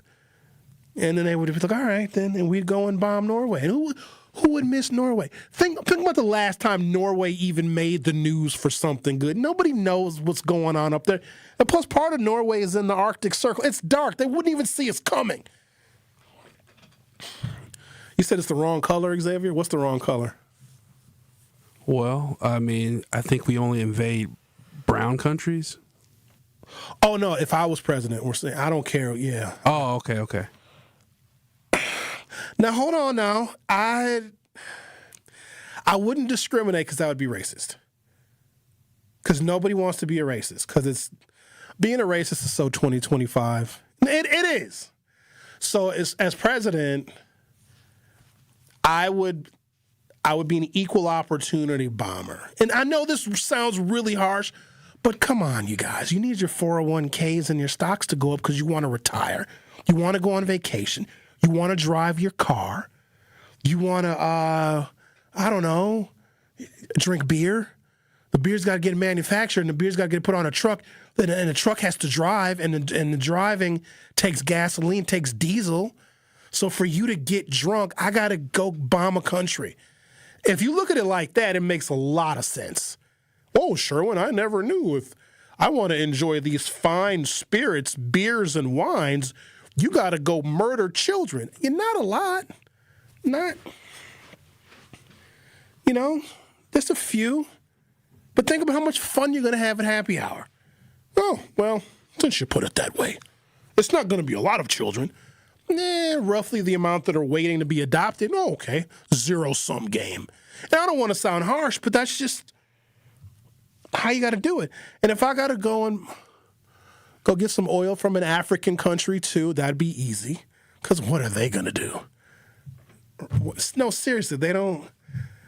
I'd have fighter jets. They got AK-47s and slingshots. Right? I would just drop a couple of hot rockets on them and be like, hey, put those slingshots down and let us get some of this oil. But Sherwin, you cannot bomb our country. You are black too. Yeah, but so is the oil we need. Right? So I got to get the oil. So just move aside. Africans. Plus the Africans, they don't really like us very much anyway. So how much sympathy can I have for them? I'm also not going to be like cajoled into thinking like, oh, all African people need to band together. Are you kidding? For what? I don't know them people. Because we share a skin color, we don't have a language or a culture or food or music. We don't share none of that. Religion, we don't share that, though, but that they're black. You think all white people get along because they're white? White people hate each other. White people have been hating each other since the beginning of time. So I'm not going to be over here like, oh, I got to love. I mean, I love somebody conditionally if they let me negotiate for their oil. I'll give them like a sports team, right? Like here, would you like an American football team in your African nation? Here you go. No, we do not want an American football team. Well, then I got to bomb you. So what's it going to be? Pass interference or a mushroom cloud? You know, look, what do you want me to do? You can't be nice, because do you know how many other nations, even if we do everything right, starting today, if Donald Trump came out and apologized and said, oh, I did a bunch of bad stuff and we're going to be a really good country, the number of people around the world that still want to kill Americans would not change. So if that's the case, like, why do we have to be the nice guys then? This is why I don't want to be president, because I don't want to have to negotiate mushroom clouds for football teams. Also because some of the African teams may get the best players. And also, I'm going to need the Green Bay Packers to get their act together and beat the damn Chicago Bears, but that's neither here nor there. Mexico was number 11. Well, this is kind of interesting. Mexico produces between 1.9 and 2 million barrels of oil per day. I'm basically giving you a list of countries that are on the short list to be invaded. Kuwait is number 10. I'm going to take a break, come back, and give you the rest of the top 10 of oil-producing nations that are waiting to be invaded by us. The Truth with Sherwin Hughes will be right back. Don't touch that dial. The Truth with Sherwin Hughes will be right back on 1017 The Truth, The Truth app, and 1017thetruth.com. I'm Angela Bassett. As a first responder on screen, I know what it means to act fast in an emergency. In real life, the same urgency can save lives, especially when it comes to a food allergy. For 33 million Americans, one bite can turn an ordinary meal into a life-threatening reaction. And too often, they don't have the one thing that could save them: epinephrine. But emergencies don't wait. And when a severe reaction happens, being prepared makes all the difference. Now, there's a needle-free option, a new way to carry epinephrine that makes it easier than ever to be ready. No needles, no hesitation, because when the unexpected happens, the best thing you can do is be ready. Know the risk, know the options. Be ready to act. Learn more at foodallergy.org/ready to act. Teachers are dynamic leaders, shaping a new generation. They bring a variety of perspectives from diverse backgrounds, innovating how they teach to prepare students for our fast-changing world. Achieving this takes skill and expertise. They're tireless explorers, creatively discovering a universe of solutions, telling stories, experimenting, inspiring, mentoring, connecting cultures, and connecting with each other. Leading by example. Experience the unique joy of helping students thrive. Teaching is a journey that shapes lives. Are you ready to begin? Explore teaching at teach.org, a campaign supported by the U.S. Department of Education, Teach.org, and 1 million teachers of color. Hey there, Jane Lynch here. You want to hear something funny? Too bad. You want to hear something uplifting that will inspire you? Good, because today I want to talk to you about Direct Relief, a humanitarian organization that does seriously good work when it counts.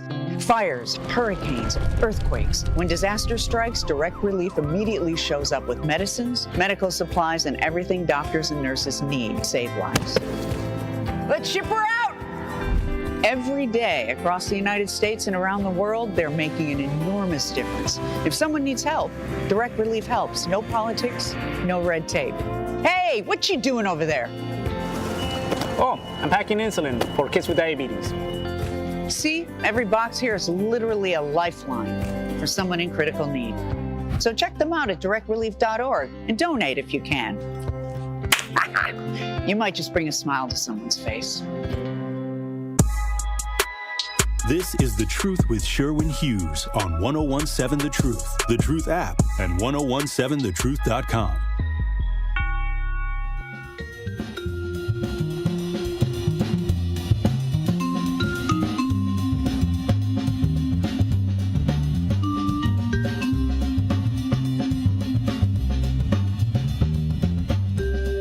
It's times like these that wish I would have paid a little bit more attention in history class.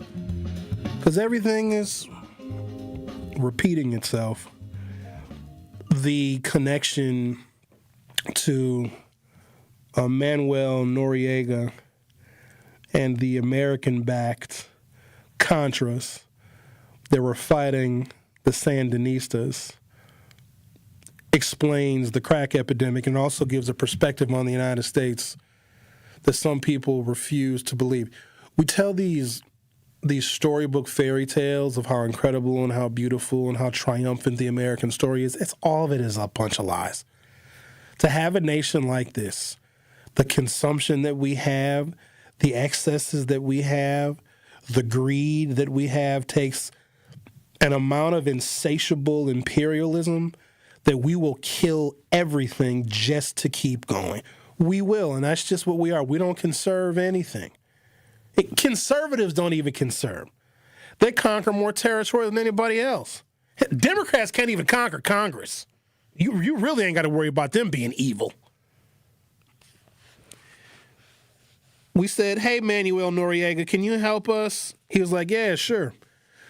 Yeah, we want to fight communism and the spread of communism in Nicaragua. Can you help us out? Can you help us fight this war? He was like, yeah, cool. You gonna let me sell cocaine in America? And the CIA was like, oh, clutch my pearls. How much cocaine are we talking? Noriega was like, I don't know, all of it. I think between Manuel Noriega and Pablo Escobar, when did Escobar get killed? 93? Somewhere around there? That was all of the cocaine in the United States. And the United States has got some big noses because we're just the world's cocaine vacuum. Did you know that Trump, hold on, let me do a side note here. Don't worry, I'm going to get back to the top 10 oil-producing countries where the United States is number one. That's all that matters. So Trump said, it's about narco-terrorism because the guy, Maduro, he blah, blah, blah, drug trafficker. Do you know this is all a bunch of lies? You can't put dude on trial in New York. You know how insane this is? It's nothing but theater. So if it was really about combating drugs, which it isn't, Trump doesn't care about that. The United States has never really cared about the people that are harmed with drugs. What happens is we pick another undesirable population to harm in order to make profit. In the 80s and the 90s, it was African Americans with cocaine because the revenue that was generated from the sale of cocaine, which people like Freeway, what was Freeway's name? Rick Ross, was his name Rick? I think his name might have been Rick Ross, wasn't it? So the rapper Rick Ross named himself after one of the biggest cocaine traffickers in the country. So Freeway Rick Ross was in cahoots with Manuel Noriega. Freeway Rick Ross made the cocaine that was coming into America more profitable by selling it as crack. And that money was used to fund a war in which the United States wanted to fight communism in Central America. And if you were in Nicaragua at the time, the Reagan administration gave you safe passage to the United States. In fact, I've got a friend I grew up with who immigrated, her whole family immigrated here from Nicaragua. And guess what's crazy about this? Her family's all Republicans because they came to this country under Ronald Reagan and still continued to vote for Republicans, including Donald Trump. It's amazing how that works. If you allow people, this is the other thing about immigration, if your administration allows a cohort of foreigners to immigrate to this country, when those folks come to this country, they're going to be loyal to the political party that gave them safe passage to this country. One of the reasons why they didn't like the open border policy of Joe Biden, because they feared that many people who came to this country during the Biden administration would be voting for Democrats. And a lot of times they do. There's something unusual that's happening in Europe that we need to pay attention to, even though I'm not really thrilled about the fact the United States is still intimately connected to Europe. Like, y'all still get fascinated over the royal wedding. Stupidest stuff I've ever seen in my life. Who cares? They're all inbred. All of them. And they were proud of it. It's all in their history. But today I had relations with 3 of my sisters in hopes that they're going to provide me an heir. That's like troglodyte stuff. Like, that's lower evolved orders of human beings. Yet for some reason, when they get married, oh my God, the royal wedding. It's insane to me. There's a lot of immigration happening in Europe because, we tear through these countries and these African nations and Middle Eastern nations, and people are refugees, and innocent people don't want to get killed in war because those are the first people to get killed. And so here's what's crazy in Europe. So there's a lot of anti-immigrant sentiment in Western Europe too, and plus because white people are a little nervous because once the country gets a little too brown, they're like, oh no, we're going to get replaced. It's just weird. So the gays. Can't have a show without mentioning the gays. A lot of the gays in Europe are siding with these pro-right-wing authoritarian governments on the issue of immigration, but not for the reason that you may think. And it's very specific to gays, and I don't know if the same thing is happening here. We have many gays that listen to this show. If a gay would like to call in and chime in on this, I'd love to hear from you because, you guys are fabulous. The migrants that are coming in from some of these third world countries, think African nations and Middle Eastern nations, are intensely homophobic. So when more Middle Eastern and African migrants go to Europe, because of their religious practices, third world countries, they kill gays still. Like, it's a whole bunch of African countries where if you're gay, Wait a minute. Come here. Did you kiss another man? Kill him. Cut off his head. Both of them, they're not nice to you if you're gay in some of those countries. And so it's not funny. So when migrants from those African nations and other Middle Eastern nations that are intensely homophobic migrate to Europe, they take their homophobia with them. And so the gays in Europe, I swear I really want to do the impression of a gay French man, but I won't be able to get through it without laughing, so I'm going to spare you. And so when the gay French man, who you would think would be much more aligned with liberal policies, is now voting for anti-migrant, anti-immigrant authoritarian policies, it's because of the homophobia of the migrants.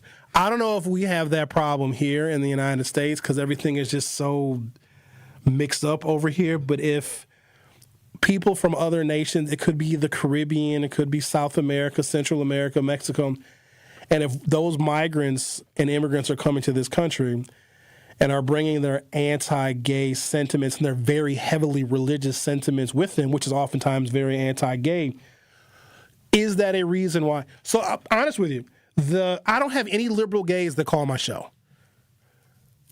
Whether it be Eastside Corey, now he says he's reformed a little bit, but he's been a Trumper, or Al from Sherman Park, he will call and defend Trump.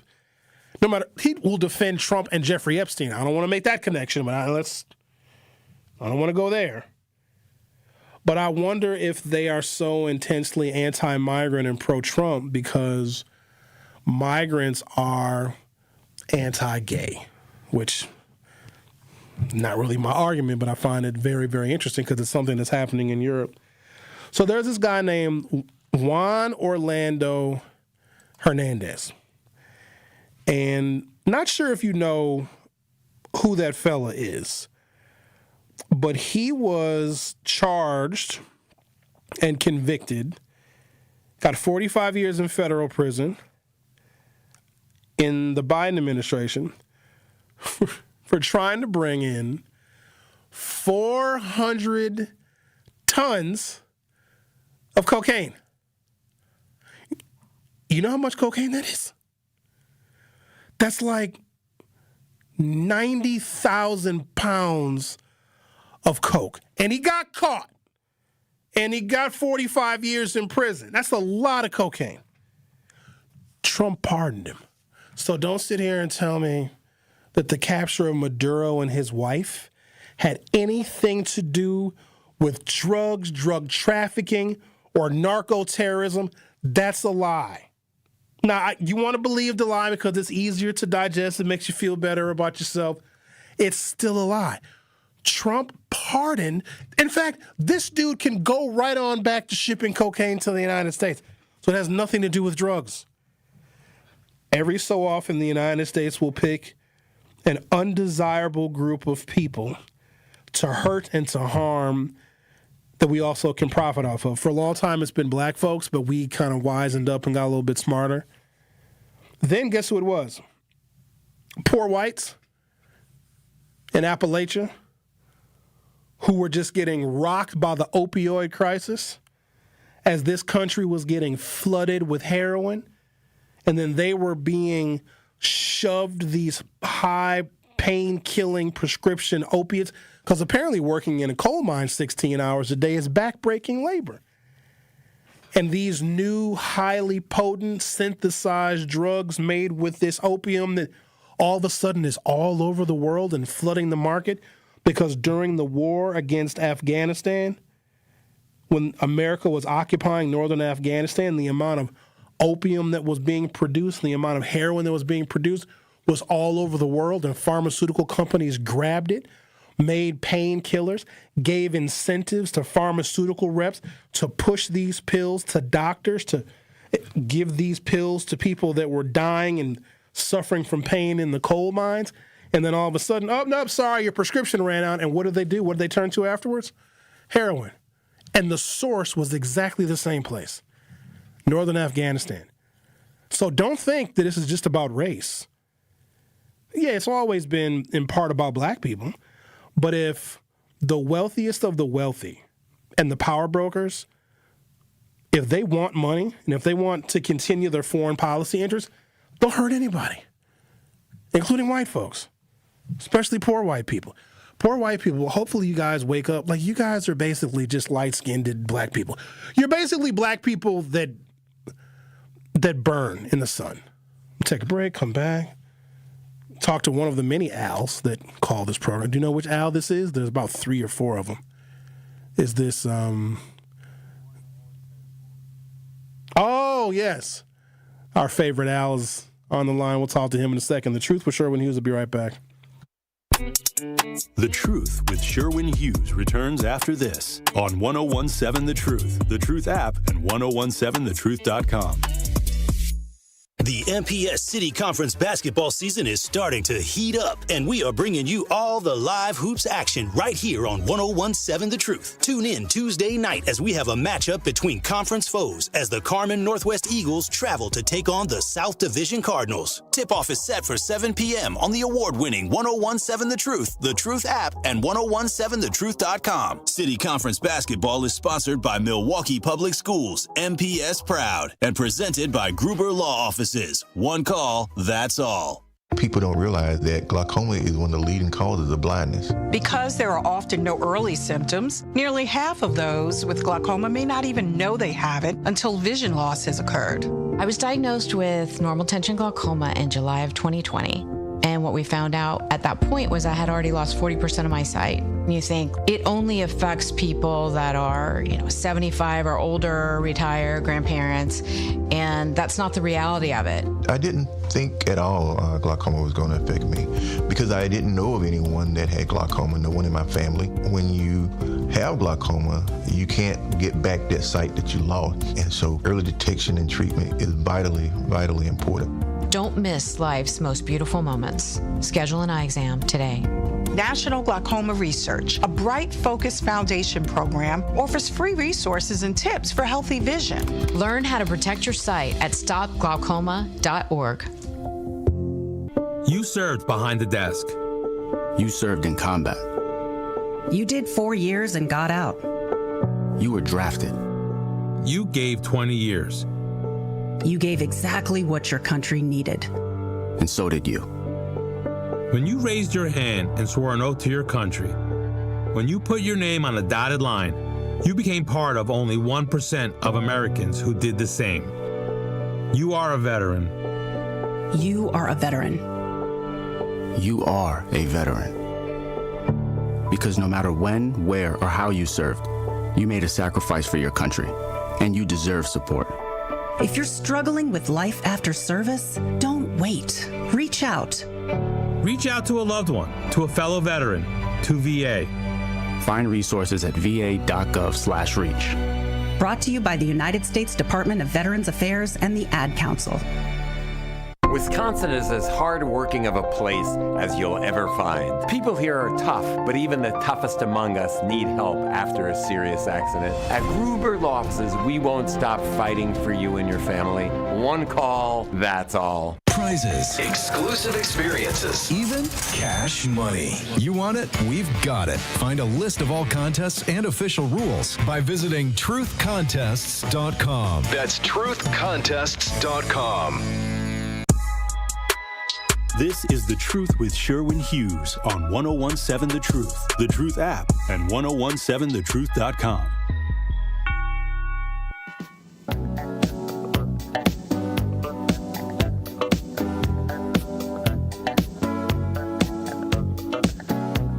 Iran at 5.1 million barrels of oil per day is number 5. Hey, Canada, number 4. 5.9 million barrels per day. I feel like this is appropriate to give you guys the top oil producing countries set to Oliver Cheatham Get Down Saturday night. It feels good. You know what I mean? Oh, look, Russia can't invade them. Well, we'd like to, maybe, or negotiate with them. Not sure. This is a problem. So, the vice president of Venezuela, so she became president when Maduro got snatched. Where did she go? You guys know where she went? Because she was scared as hell. She said, oh no, They're going to come and get me too. Hey! Or whatever she said. She said it in Spanish. I mean, I speak Spanish, but I don't want to speak it now. Xavier said she went to Israel. No, she went to Russia. She got protection from Vladimir Putin. So now apparently she's back in Venezuela. She's back, air quotes, back, and now she's ready to cooperate. I guess she gave a statement. She was very calm. I am ready to make sure we have an orderly transition of power here in Venezuela. She's a Russian spy. So remember, it's her country. She's the vice president. Like if somebody snatched Trump, that would be terrible if somebody, some country just came, grabbed his big ass from his ballroom construction site. You know those, it's like that game where you put the quarters in, it's got that claw, and you try to grab a toy. Somebody just snatched Trump with one. It'd be so terrible if they grabbed him and snatched him and took him away. But J.D. Vance would be the president. What Trump is saying is that so Maduro and his wife are gone. Why they took the wife? I don't know why they took. She ain't got nothing to do with nothing. Because think about this. If somebody wanted Donald Trump, if another nation wanted Donald Trump to disappear as the head of state of the United States, what the hell do you need Melania for? Fashion advice? I just found that to be weird. They took the two of them together. And have we seen the footage of them getting snatched? Like, how was it? Was it angry? And was it peaceful? Like, hey, dude, we're the U.S. Special Forces. You want to put some pants on? We're gonna take you to New York. Or was it, get on the ground, freeze? I don't know what it was because they didn't show us. They also never showed us any of the drugs in any of those boats they were blowing up off of Venezuela, but whatever. So the vice president of Venezuela, who was a woman whose name is escaping me, she went to Russia right away because she was scared they were going to snatch her. So apparently she's back and she is now ready to make sure that we have an orderly transition. Like she is now, quote unquote, ceding power to the United States. She's an installation of Vladimir Putin. I think we might be looking at the very beginnings, at least of another Cold War, a more significant Cold War and the precursor to World War III. Let's talk to Al. You're on 101.7 The Truth. Happy New Year, Al. Happy New Year, and my condolences to you and your family. Thank you. And if there's a war, all you Republicans, I hope they put y'all ignorant asses on the goddamn front line. You know, I wasn't going to say nothing, but you know, religion have made a lot of whack jobs. I don't care if you're Christian, a goddamn Jew, MF and Muslim, or the rest of you. And this is why I say this.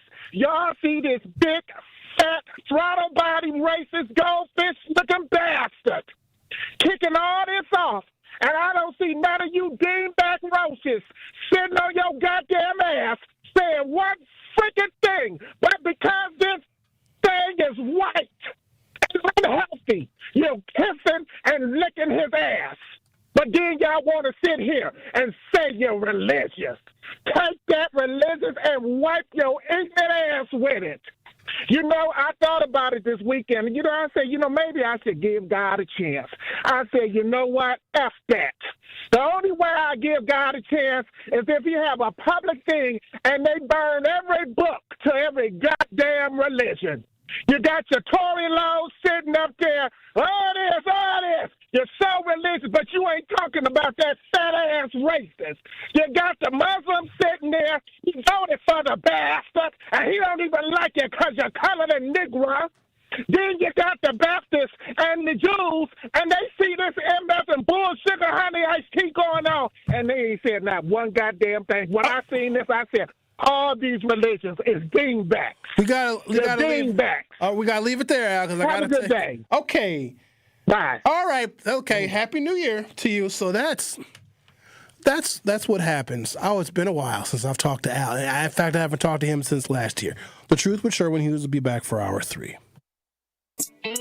It's The Truth with Sherwin Hughes on 101.7 The Truth, The Truth app, and 1017thetruth.com. This season, the Bucks are going for it all. A game winner for the Greek Freak. Go inside the team's pursuit of a championship on Locked In, the new season of the Behind the Bucks podcast, narrated by Bucks legend Marcus Johnson. Hear from the team stars on why they think they can make history. It's all on Behind the Bucks on the Bucks Plus audio network. Behind the Bucks is presented by Gallagher, your trusted insurance broker and HR and benefits consultant. Available now on Bucks.com/plus, the Bucks app, the new ESPN Wisconsin app, and wherever you get podcasts. Need a way to hype up your day? This is Lorenzo. Lorenzo, you just won $5,000! What would you do with $5,000? That's great for a couple months. Yes, yes, There you go. yes. That just made me happy. Stay tuned into 1017 The Truth for your chance to be entered into the Gruber Law Office's 5K giveaway. For contest rules, visit 1017thetruth.com. Can we hold something? Y'all holler back at y'all. We asked parents who adopted teens to share their journey. There are many times I thought, I can't do this. I mean, what parent isn't worried about? What am I not doing right? What am I not doing enough? And then I realized, wait, that's being a parent. Don't worry about being perfect. I've had around 3 other mother figures in my life, but only one of them has taught me how a mother loves. The greatest reward for me is he makes me better every day. I would tell a family considering adopting a teenager that teenager, whoever it is, needs you, and they need what you have to offer. Taylor's given me hope. He's our son, and that is what he will always be. Learn about adopting a teen from foster care. You can't imagine the reward. Visit adoptuskids.org to learn more. A message brought to you by Adopt US Kids, the U.S. Department of Health and Human Services, and the Ad Council. Hi, I'm Vanessa Williams, and I want to share with you the role that diabetes has had in my family. I lost my grandmother at the early age of 64 due to complications with diabetes. She was warm, generous, and a constant encouragement for me to follow my heart. Did you know that African Americans experience chronic kidney disease at a rate that's 25% higher than white Americans? And we're almost 4 times more likely to develop kidney failure. Diabetes and high blood pressure are leading causes of kidney disease, which can result in kidney failure, needing dialysis, or a kidney transplant. The good news is that you have the power to check out how well your kidneys are doing and learn ways to prevent them from failing. So go to your doctor and get yourself checked out. Visit linkbylovetv.org to learn more. Get the facts, get checked, and get healthy. Get the truth and nothing but the truth with Sherwin Hughes every weekday from 9 a.m. to 12 p.m. on 1017 FM, 1510 a.m. WGKB Waukesha, and W269DL Milwaukee, a locally owned Good Karma brand station. This is The Truth with Sherwin Hughes on 1017 The Truth, The Truth app, and 1017thetruth.com.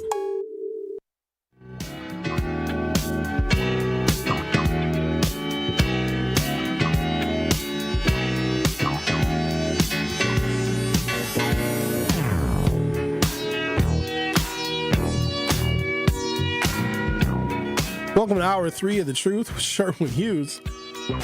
It's been an eventful show. It's my first day back since, I don't even remember the last time I was here. December 22nd, maybe? December 23rd? But when I walked in, it was like I never left. Giving you guys some information on the top 20 oil-producing countries. Saudi Arabia, number 2, United States at 20.1 million barrels of oil per day is the top oil-producing nation in the country, but we have so this is oil that we refine. So we're stealing, I shouldn't say we're stealing it. We're getting oil from other places, we're refining it here, and we are outputting it. Saudi Arabia has the potential, somebody said in the chat earlier, that Saudi Arabia could flood the market, but why would they want to do that? Because then oil prices would drop. So a lot of these nations are very much underproducing their capacity so that the price of oil remains relatively high. Now, if they cease production, some of y'all will not be able to afford to drive vehicles anymore.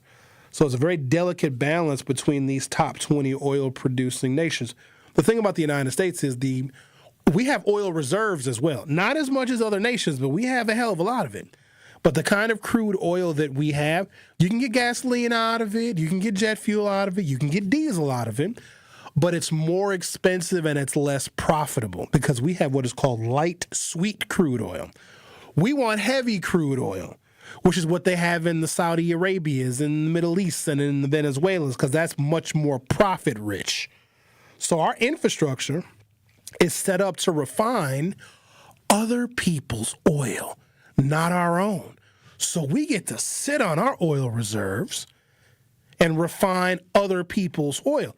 And you may be thinking to yourself, but it's their oil. How are we going to get it to refine? Don't worry, we will.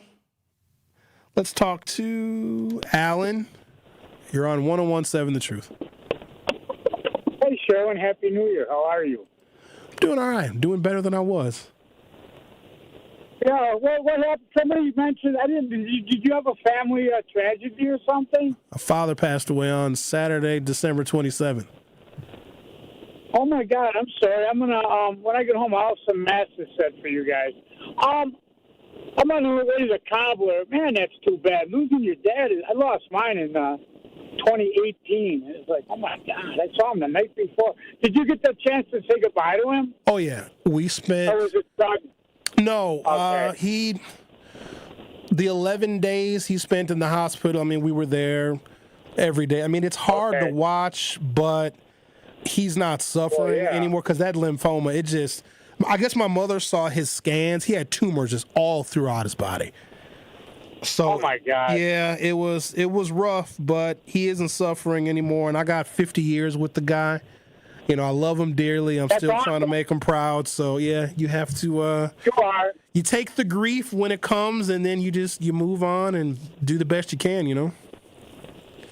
That's what you do. I believe you're making him proud. I believe you made him proud. I know you better my life. You may not think so, but you are a good guy, man. Thank you. You know, you're very smart. Not only do you entertain, but you educate.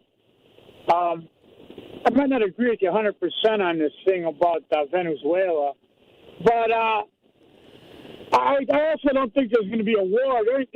Russia has no capability to wage war in the United States. Yeah, Let's be honest. They can't even. No, they don't. They can't even beat the Ukraine, man.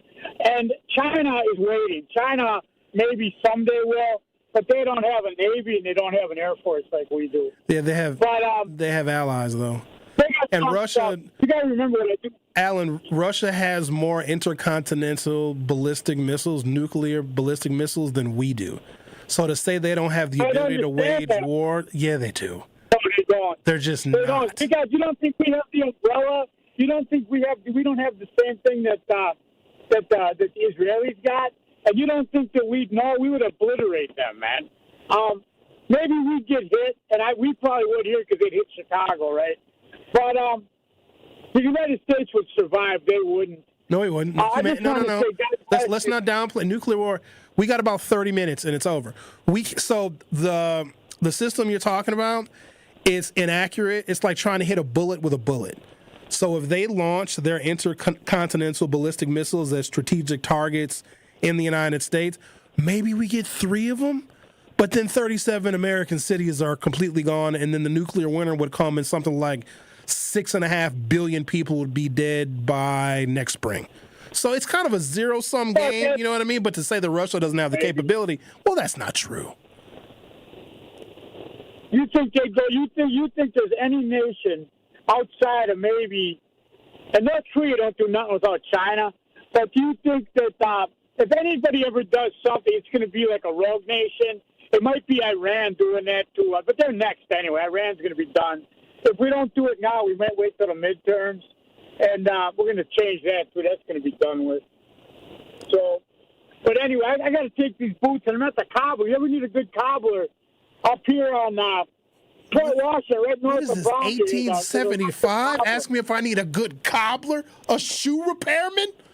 No. Yeah, I take my wife's boots up here. He cleans them up for her. He cleans up the boots, makes them look brand new, my friend. All right, then.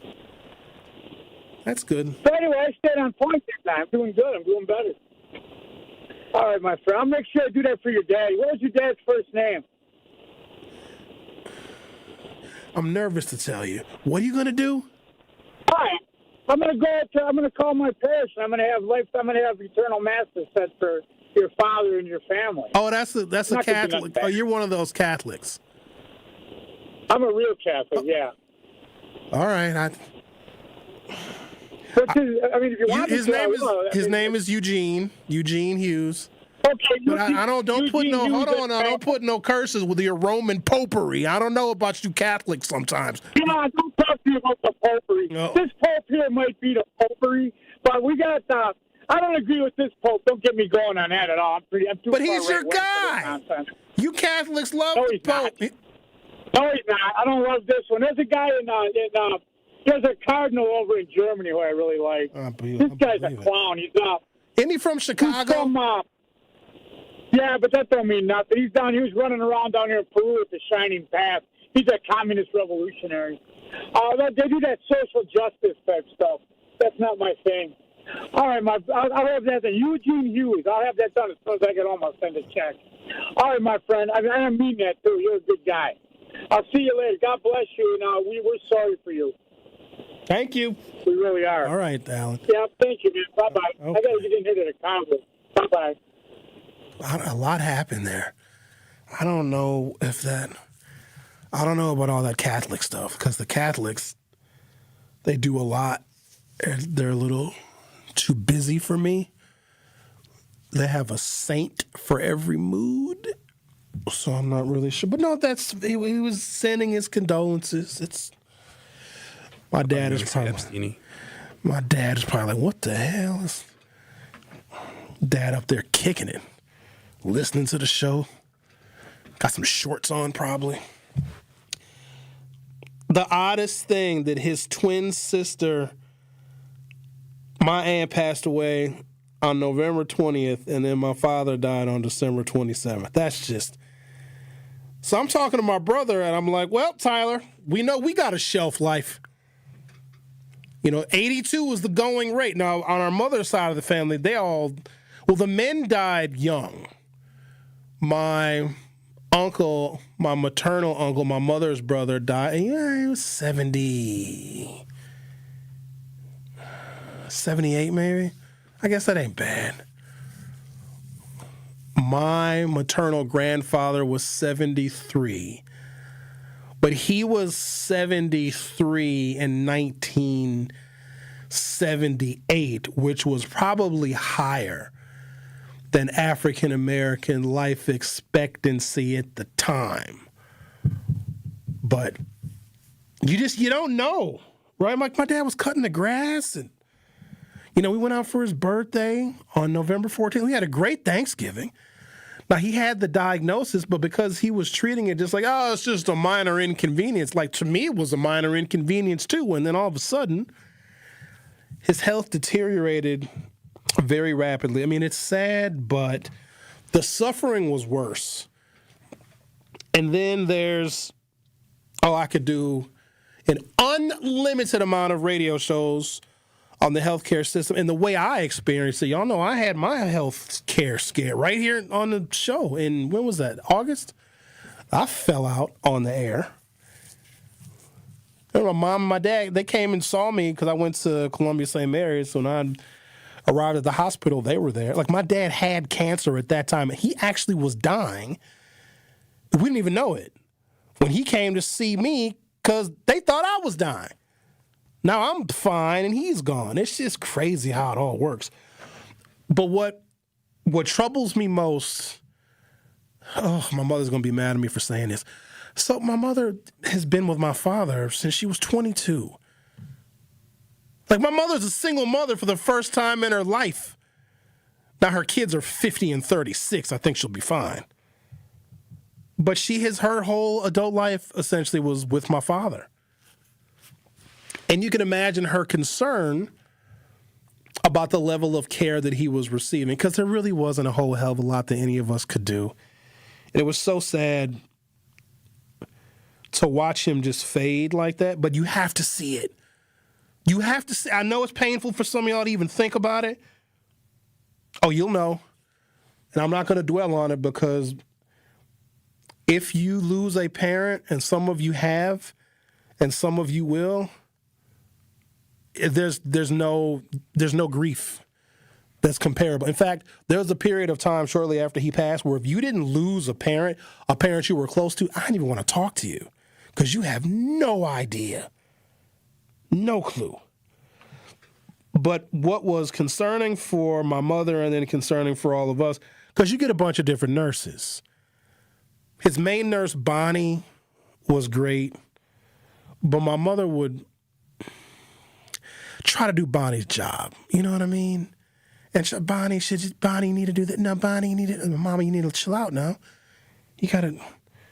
And then Bonnie was getting frustrated with my mother, but understand from my mother's perspective, she's watching the only man that she has ever loved, and the man she was married to for almost 54 years, is dying right in front of her. So imagine the emotional distress.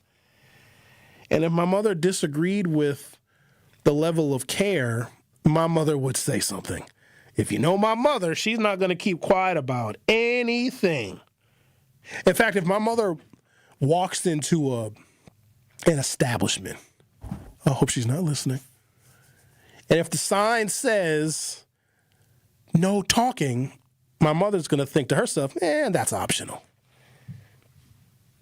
So she would share her thoughts and her sentiments on the level of care, especially because she thought that the nurses were supposed to come and check on my dad like all the time. Because I'd get to the hospital right after my show, and the first thing my mother would tell me, they haven't been in here in 10 minutes. I don't know what they're doing. They need to get in here and just check on things. But the inconsistent level of attention from one nurse to another, night nurses are totally different people. On the weekends, that's when the blacks work. It's really, really weird. Our healthcare system is something else, but it's inconsistent. But then there are some people that they were born to take care of other human beings. They didn't learn it. It wasn't a class they took while they were studying for whatever their degrees are in. It's in them to be kind and gentle souls to people that are sick. And then there are some people that they're cold as ice. Some of those older white nurses. I'm scared of an old white nurse. And I said to my mother, I said, Ma, you got to be nice to these old white nurses, because they'll kill him.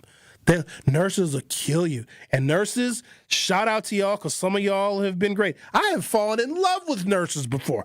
Some of them they're so incredible and so wonderful, but they'll kill you, and they'll make it look so natural.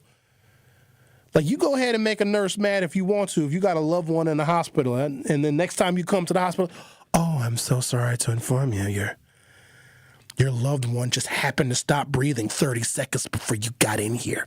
I don't trust them nurses. Black nurses are wonderful. You just don't find them in large white hospitals in wealthy white suburbs for some reason. But then there's some that are they're good. But it's really inconsistent, and that's troubling. have been fortunate to have had very good nurses in the times that I have needed health care. But boy, it sure is inconsistent. And if you haven't experienced it yet, don't worry, you will. That's one thing that's waiting for most of us. This damn healthcare system. The Truth with Sherwin Hughes will be right back. The Truth with Sherwin Hughes returns after this on 1017 The Truth, The Truth app, and 1017thetruth.com. Never miss a moment of The Truth with Sherwin Hughes on the new 1017 The Truth. You know who's responsible for those kids' safety? Everybody at Waterford High School. The police, the law, decency, morality is responsible for those kids' safety.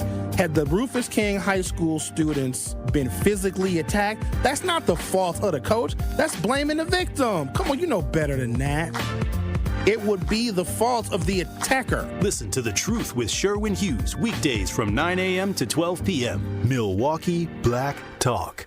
Wisconsin winters can be tough, and so are higher energy bills. The Community Advocates Milwaukee County Energy Assistance Program is ready to help you. Eligible Milwaukee County residents can receive help with their energy bills and weatherization benefits to keep you warm and help you manage your heating and electric bills. Schedule your personal appointment at keepwarmmke.org or call 414-270-4653. For more details about locations and hours of operation, go to communityadvocates.net. This program is administered by the State of Wisconsin Department of Administration. New year, new savings for property owners. Odom Investments and Property Management is kicking off the new year with a special offer you don't want to miss. Half off your first month property management fees. Whether you own one property or a full portfolio, let our experienced team take the stress out of managing your investment. Start the year strong and save money today. Call 855-ODOM-WAY or visit odomhomes.com. That's odomhomes.com. I'm Angela Bassett. As a first responder on screen, I know what it means to act fast in an emergency. In real life, the same urgency can save lives, especially when it comes to a food allergy.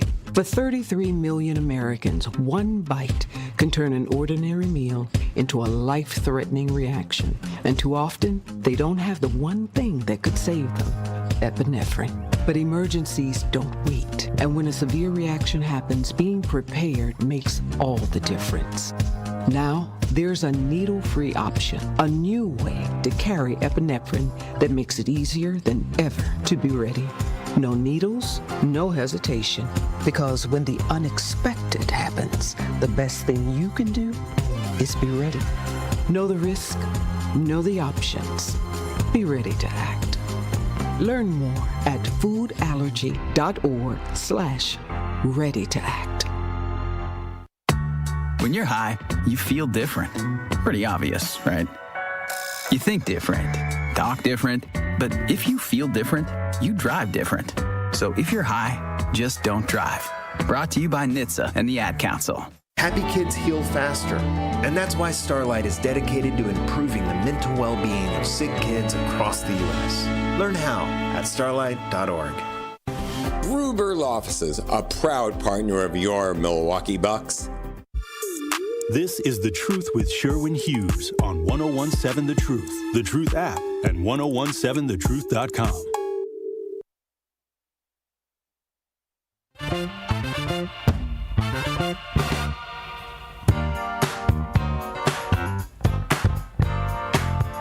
LT asked me about Orlando. I'm assuming he's talking about Orlando Owens. You guys remember him?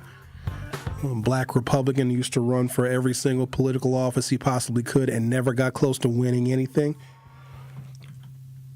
Only thing that Orlando would win is a loss. So let me go back to, no, God, when was this? November of 2020, October of 2020. The Republicans have a field office on King Drive in North. During the presidential election of 2020, remember COVID is still going on. There were still remnants of the George Floyd protests. 1017 The Truth hadn't even started yet. Oh, yeah, it's 5 years. Yay. The Truth celebrates 5 years. Technically, it was yesterday. And no cake, no nothing. I ain't even wearing Truth T-shirts around here, but it's fine. So November of 2020, they recruited African Americans from the surrounding neighborhood to do literature drops on behalf of Donald Trump, and they said they were going to pay these folks like $2,000 a piece to drop literature. Obviously, we had issue with our community being taken advantage of economically by saying, hey, poor black people, distribute this Trump literature to your friends and your family, we'll give you $2,000. And they did it. And then when they came to collect their money, for dropping the literature, they weren't paid.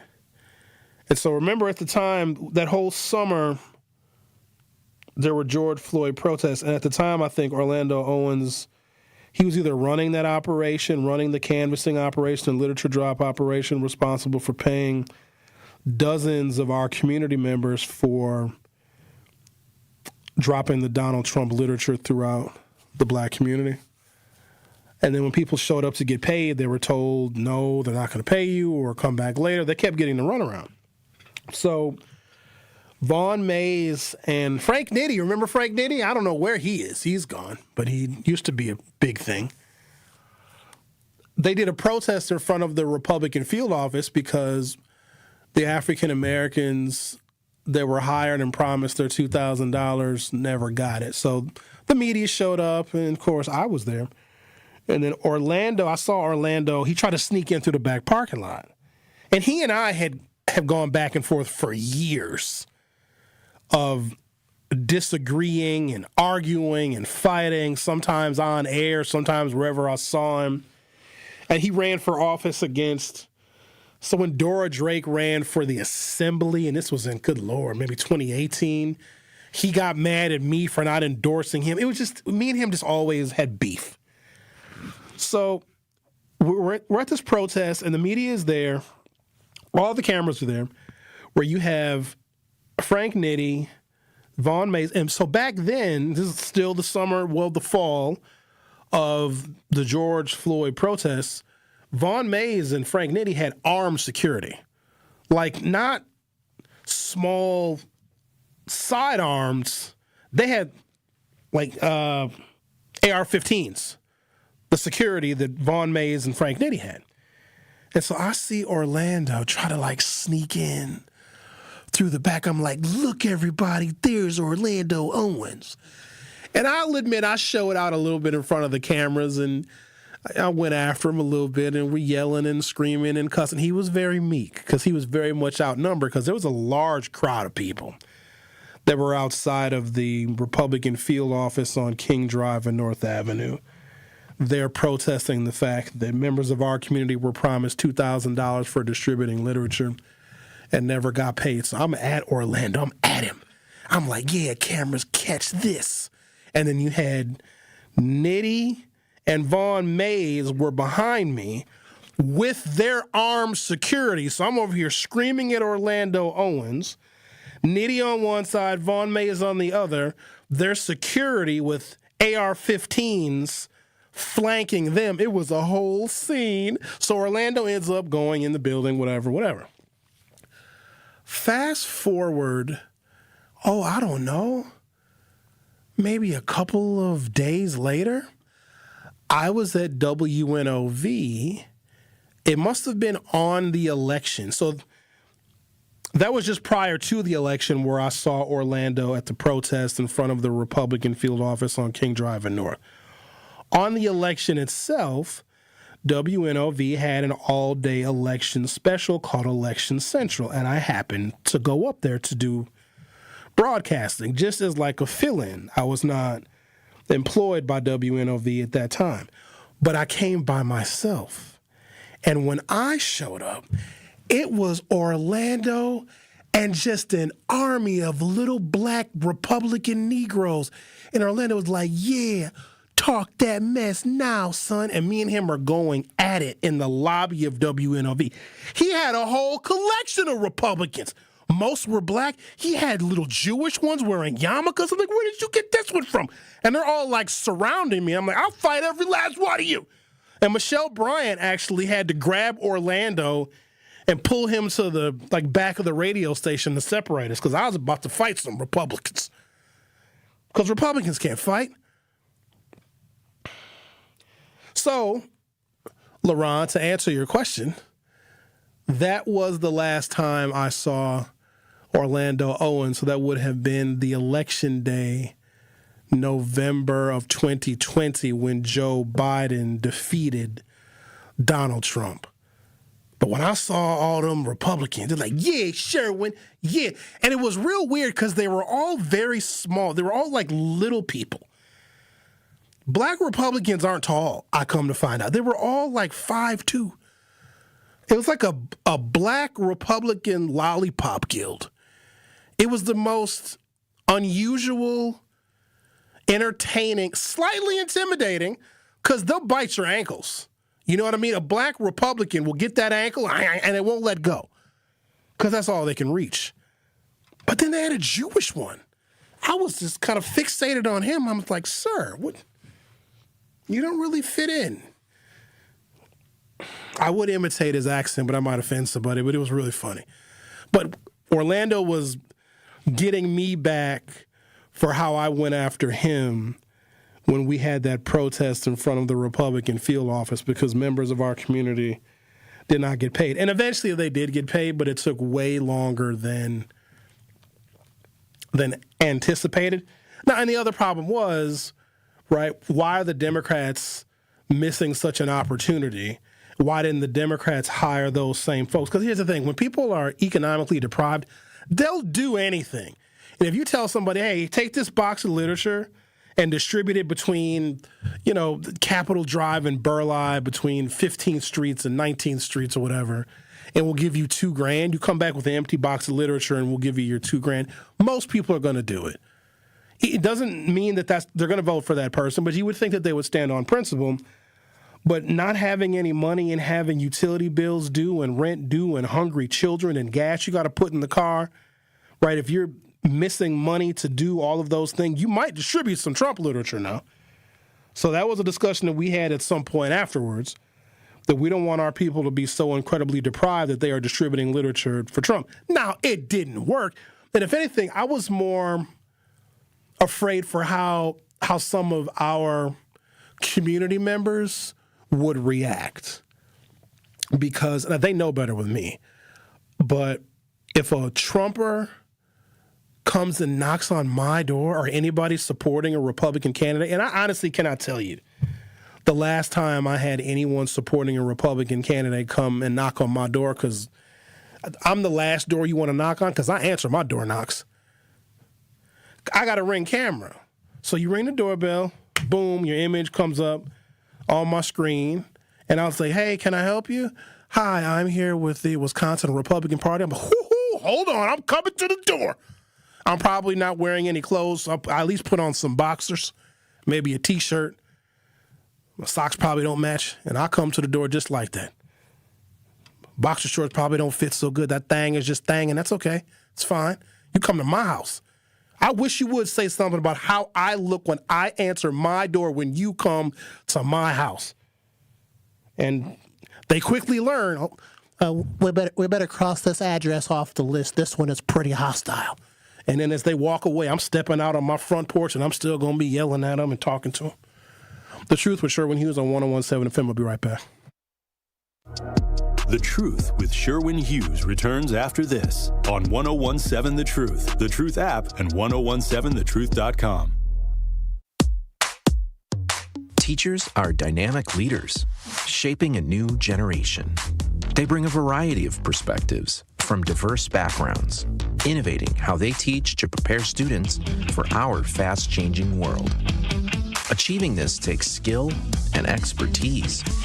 They're tireless explorers, creatively discovering a universe of solutions, telling stories, experimenting, inspiring, mentoring, connecting cultures, and connecting with each other, leading by example. Experience the unique joy of helping students thrive. Teaching is a journey that shapes lives. Are you ready to begin? Explore teaching at teach.org, a campaign supported by the U.S. Department of Education, Teach.org, and 1 million teachers of color. Day 1, diagnosis day, the hardest day, the day you hear, I'm sorry, this is a type of blood cancer. But day 1 is just one day. At the Leukemia and Lymphoma Society, we are here to help you move past day 1. On day 45, I discovered an online community who shared great tips for in-treatment care. I missed a lot of school during treatment, and LLS helped me keep up. We are here for you. We exist for everyone fighting leukemia, lymphoma, myeloma, and other types of blood cancer. On day 185, LLS helped me file my insurance claims properly.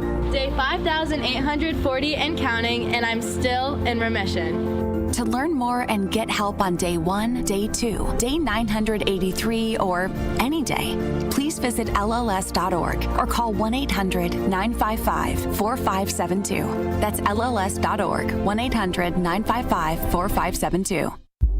I slept in a lot of different rooms, different beds, but none of them really felt like mine. I spent 14 years in foster care, mostly in group homes. And I never had much stuff because I always had to be ready to move. Why get things if you just have to let them go? There are more than 100,000 children in foster care waiting to be adopted. The Dave Thomas Foundation for Adoption is working to help find them a forever family and a permanent home of their own. Now I have my own room with walls that tell my story. I love hanging out in here. I play dress up with my sisters and I sing and make videos. But the best part, knowing I'll always have a place to go and a family that loves and supports me. If you have room in your home or your heart, see how you can help at davethomasfoundation.org. This is The Truth with Sherwin Hughes on 1017 The Truth, The Truth app, and 1017thetruth.com.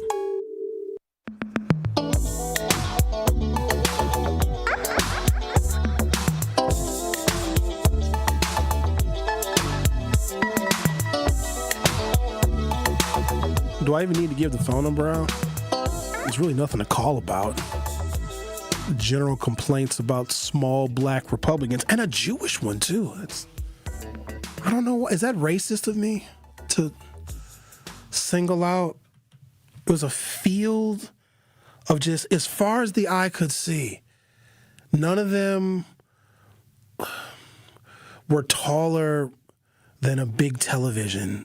Just a bunch of black Republicans filling the lobby of WNOV on Election Day, November 2020.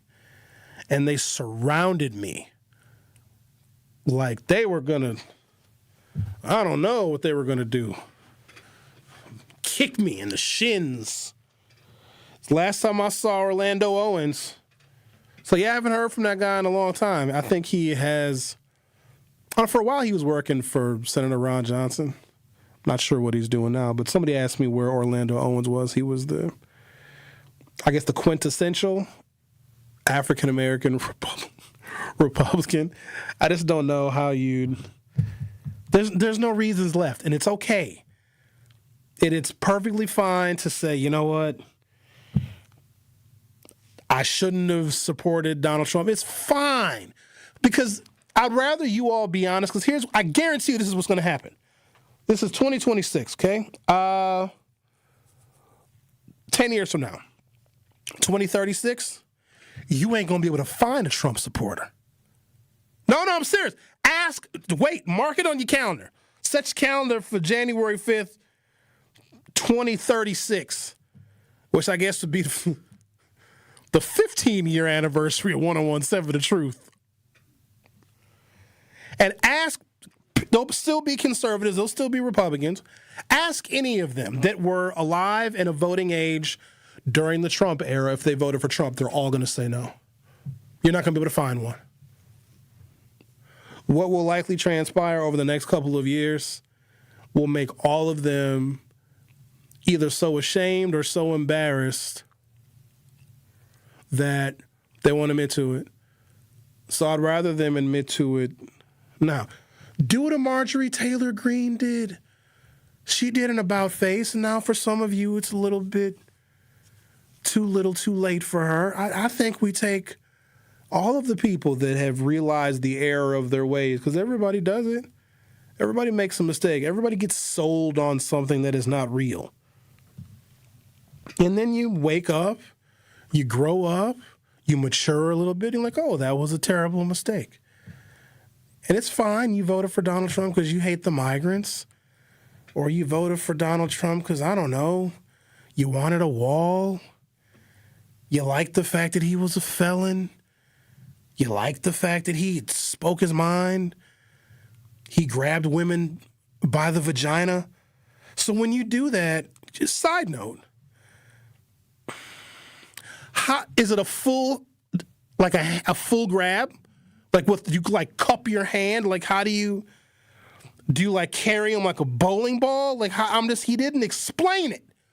Maybe people, what else? Oh, they like the fact that Donald Trump didn't start wars.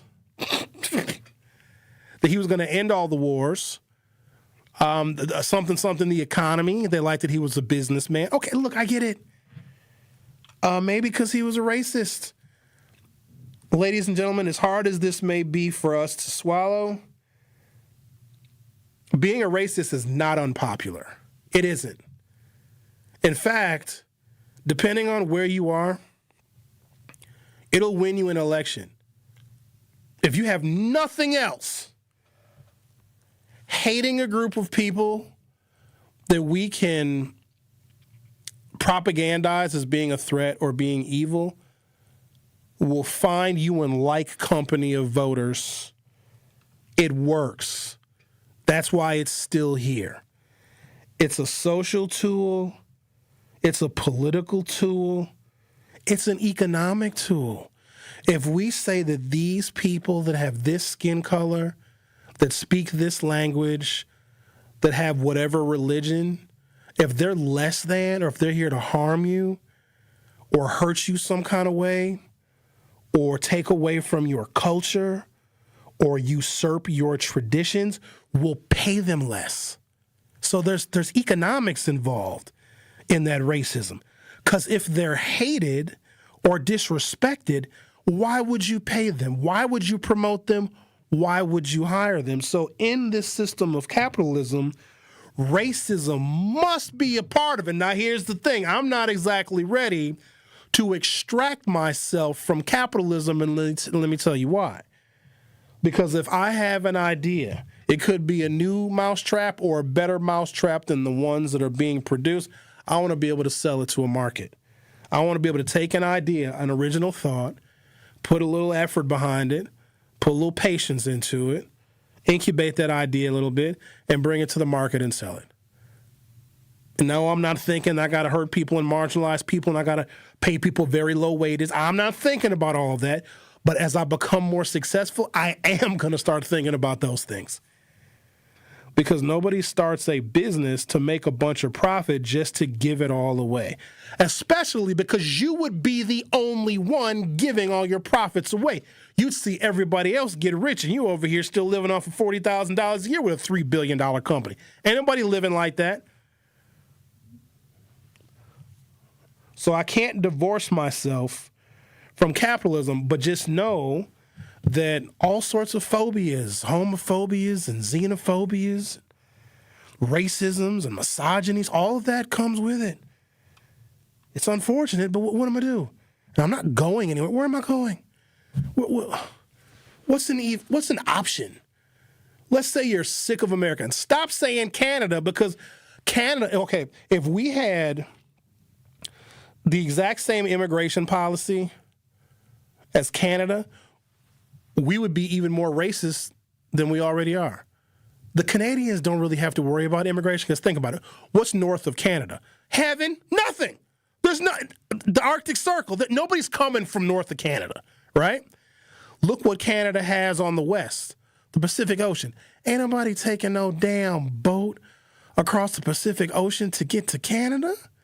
Look what Canada has on the east, the damn Atlantic Ocean. Ain't nobody crossing the Atlantic Ocean to get to Canada. And their southern border is us. And Americans are not exactly hopping the border to go to Canada. Look, it's so tough to get into Canada. Let me say something.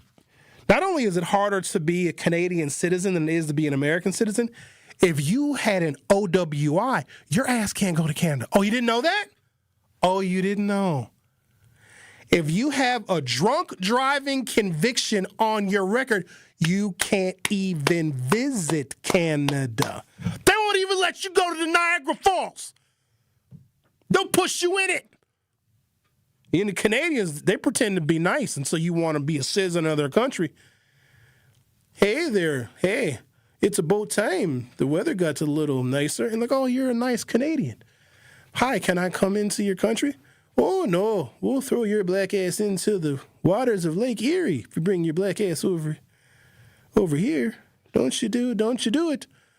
It's about time you learn about us Canadians. We'll kick your black asses. Don't you come over here. The United States produces a lot of oil, but mostly light, sweet crude oil. Light crude is low density. Sweet crude has low sulfur. Shale oil from the Permian Basin and the Eagle Ford are examples of where we get some of our light, sweet crude oil from.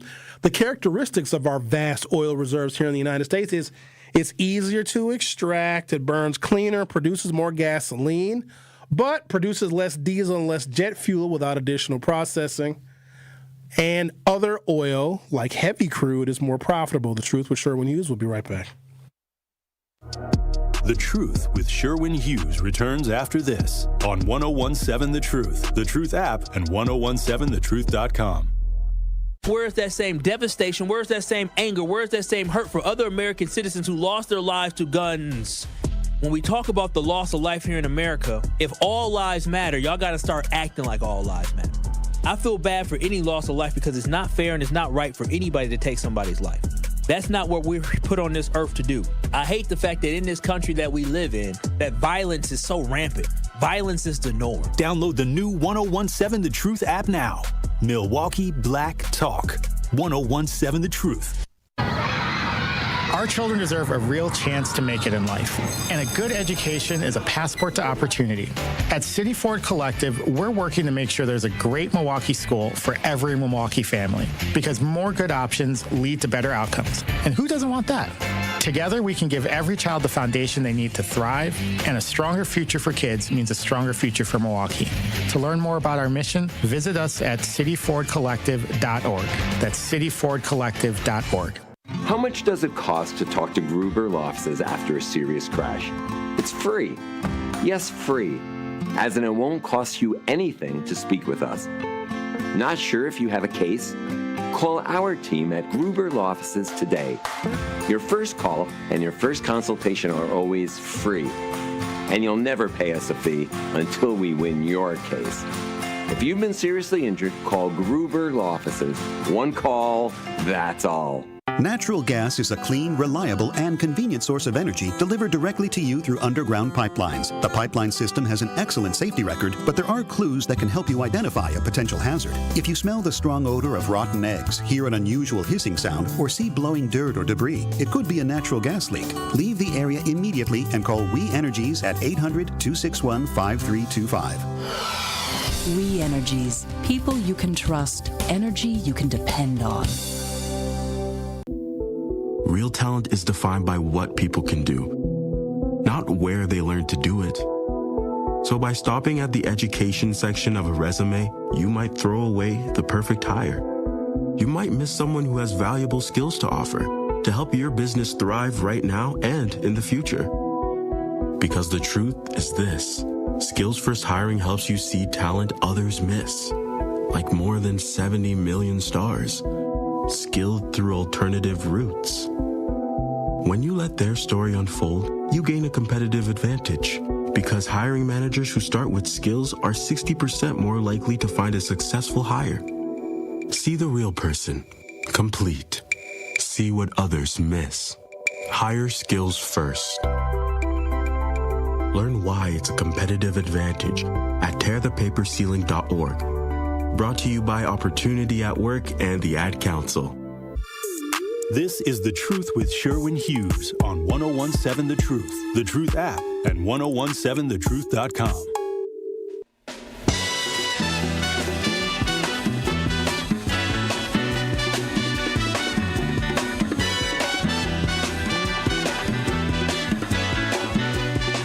Brian, I did see that priest sprinkle holy water in the so the end zone that the Ravens kicker shanked that kick. I did see that. You know, the Catholics are strong in Pittsburgh.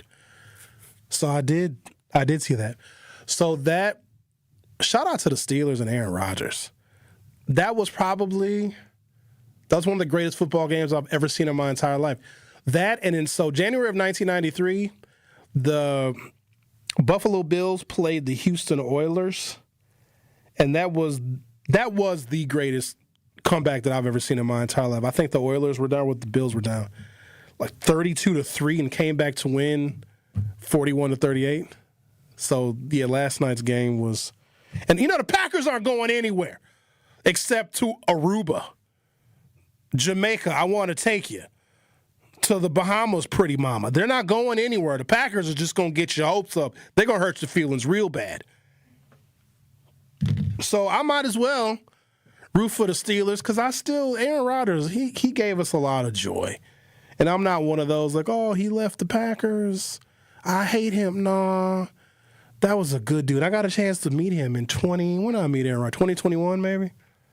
Good dude. Kind of arrogant, but okay, it's fine. But no, that was a hell of a football game. There was real good football on yesterday. The Bears and the Lions. The Bears are the worst 11-6 football team in the history of not football, in the history of numbers. They're the worst 11-6 or whatever they are, 11-7 football team ever. It's just, they're so awful. They're miserable. Curly says, right, I believe you, Sherwin, because a bunch are already backing down. Oh, the Trump supporters. More will denounce him as time goes on. Brian says, be honest, like Brian was 10 days before the election. Be ashamed, Allen, Tory, and the rest of the nuts on the Republican side. Brian, I'm not convinced that you voted for Kamala. I'm not convinced because, I don't know, man, you forget we have all of your phone calls, all of the stuff you said supporting Trump for years, Brian. In fact, let me see. Let me think. When the truth started 5 years ago yesterday, happy anniversary to us. I thought that we'd at least get a cake. Trump was president when the truth started. Now here we are 5 years later, and dude is president again. But Brian, you were strong for Trump, so I don't know. And even when, we were doing all the stuff here in 2024 and promoting the Democrats and interviewing all the different people, Brian, I don't think you were really on board. So it's hard for me to believe that you had all of a sudden a change of heart. So what changed your mind 10 days before the election to vote for Kamala, which I don't believe you did? I think you saw that Trump won. You didn't like something that he did, and you're like, oh, I'm going to denounce him and say I voted for Kamala, because this is the thing. We'll never know who you voted for. But I don't know. Not sure if you're credible, Brian. Miles says, thanks for keeping your humor despite everything going on with life, Sherwin. I don't have a choice. My pops was 82. And if you're black, that's 82 years old for a black person is 113 in white years. You know what I mean? So that's nice. That's a good life. He was a wonderful father. He was the most consistent person I ever met. Oh, my favorite memory. I got so many. So for different periods of time growing up, one of our parents was home with us. My parents didn't really do childcare. In the rare event, we would stay with like a relative, like I'd stay with my aunt. But most of the time, my mother was home with me or my father was home with me. I think my mother would work weekends because they both worked at the post office. That's where they met. And my mother would work weekends, second shift. And I'd be home with my dad on the weekends. And like when she'd leave to go to work, it was just like, now the men can party. And my pops would go get the phone book. It's like, Sherwin, what you want on your Ned's Pizza? We watching Miami Vice tonight. easily my best memories. You don't know it at the time, but some of the things that were just a part of your routine that you don't really think much about will become some of the most incredible moments of your entire life. So as I'm watching my father slip over to the other side, every time I looked at him, I got a different memory. Nobody told me that my life would flash before my eyes while he was dying. So as I looked at him, I would remember something from my childhood that I hadn't thought about since it happened. And the way you can look at someone and see their life, but also see your life at the same time, it's magical, it's beautiful, it's incredibly sad. But I think it's something that everybody needs to experience, because then you just see it's going to end one day, ladies and gentlemen. It really is. And if I can get 32 more summers, I'm fine with that. Because I'm striving to be 82. That's my goal. If I get to be 83, I'm going to be a mess, because I'm like, oh, I'm really on borrowed time now. I'll just stop wearing pants. What are you going to do? If I stop wearing pants starting on my 83rd birthday, what are you going to do? Try and cover me up? I wish you'd try. But Mr. Hughes, cover that thing up. Here, why don't you come cover it up? Here, come here.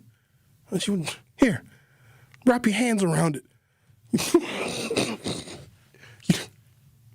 And now I'll probably die at 60. So there you go. It was a lot. You go through all of it, but you need to go through all of it. Petty things don't matter anymore. Of course, I disagree with my father. What man doesn't? You realize none of that matters. None of it matters. You know what matters? Those last moments. When I was, because he wasn't even able to move really, and our last bits of communication were him, Dad, if you can hear me, wiggle your toes or wiggle your hand, and he would do that. So I had, several conversations with him. I got to spend a lot of time with him, just me and him in the hospital. Christmas Eve, Christmas Day was another one of those times, and I shared with him everything I wanted him to know, and that I know I disappointed him, and hell, I even disappointed myself a couple of times. And no, these moments were magical, and being able to have that time, that quiet time where you can just reflect and talk and laugh a little bit, really, really special. But as I was shaving him, I remember thinking, like, this is what I'm supposed to be doing. At this moment, this is what his oldest son is supposed to be doing to take care of him. And he could barely talk. So I was at the hospital that day, and my mother and I were trying to decide, because he just looked really uncomfortable. He was his beard was starting to grow a little bit, and he keeps a pretty clean-shaven face and just a mustache. And we were trying to decide, should we shave him? Because I didn't want to move him and turn his head, because he was in a lot of pain, because this non-Hodgkin's lymphoma was just eating his body up. And then my mother and I decided, we're going to leave him alone. And he wasn't really very vocal. But then out of nowhere, he said, well, what about my shave? I was like, all right, I got you. And it was just a really, really special moment that I'm going to take with me. For those of you that have experienced this before, I get it now. Oh, I didn't get it before. I've said thoughts and prayers and condolences. I can't tell you how many people, friends, loved ones, acquaintances, because they've lost a parent. You don't know what it's like until you actually experience it. And here's what's crazy. Like, once my father turned 80, I'm like, oh, he'll be here forever. You just think, like, oh, well, hell, he's this old. He's never going to go anywhere. And the really unusual thing, there's so many unusual things about death. And first and foremost, it's only hard for the living. It's only tough for us. They're fine. You know it's coming. You know it is. But you're never ready for it. Like, Monday is going to come no matter what. We got 52 Mondays in a year. But just because you know that Monday is coming doesn't mean that you want Sunday to end. Thank you guys for listening. You made my first day back a little bit easier than I thought. I thought I wasn't going to be able to get through it, but look at that. We did it. I'll see you next time. He's the voice for the people and the community's connection to change. It is what it is. It's taxpayers' dollars. It's like monopoly money. It's like, you know what?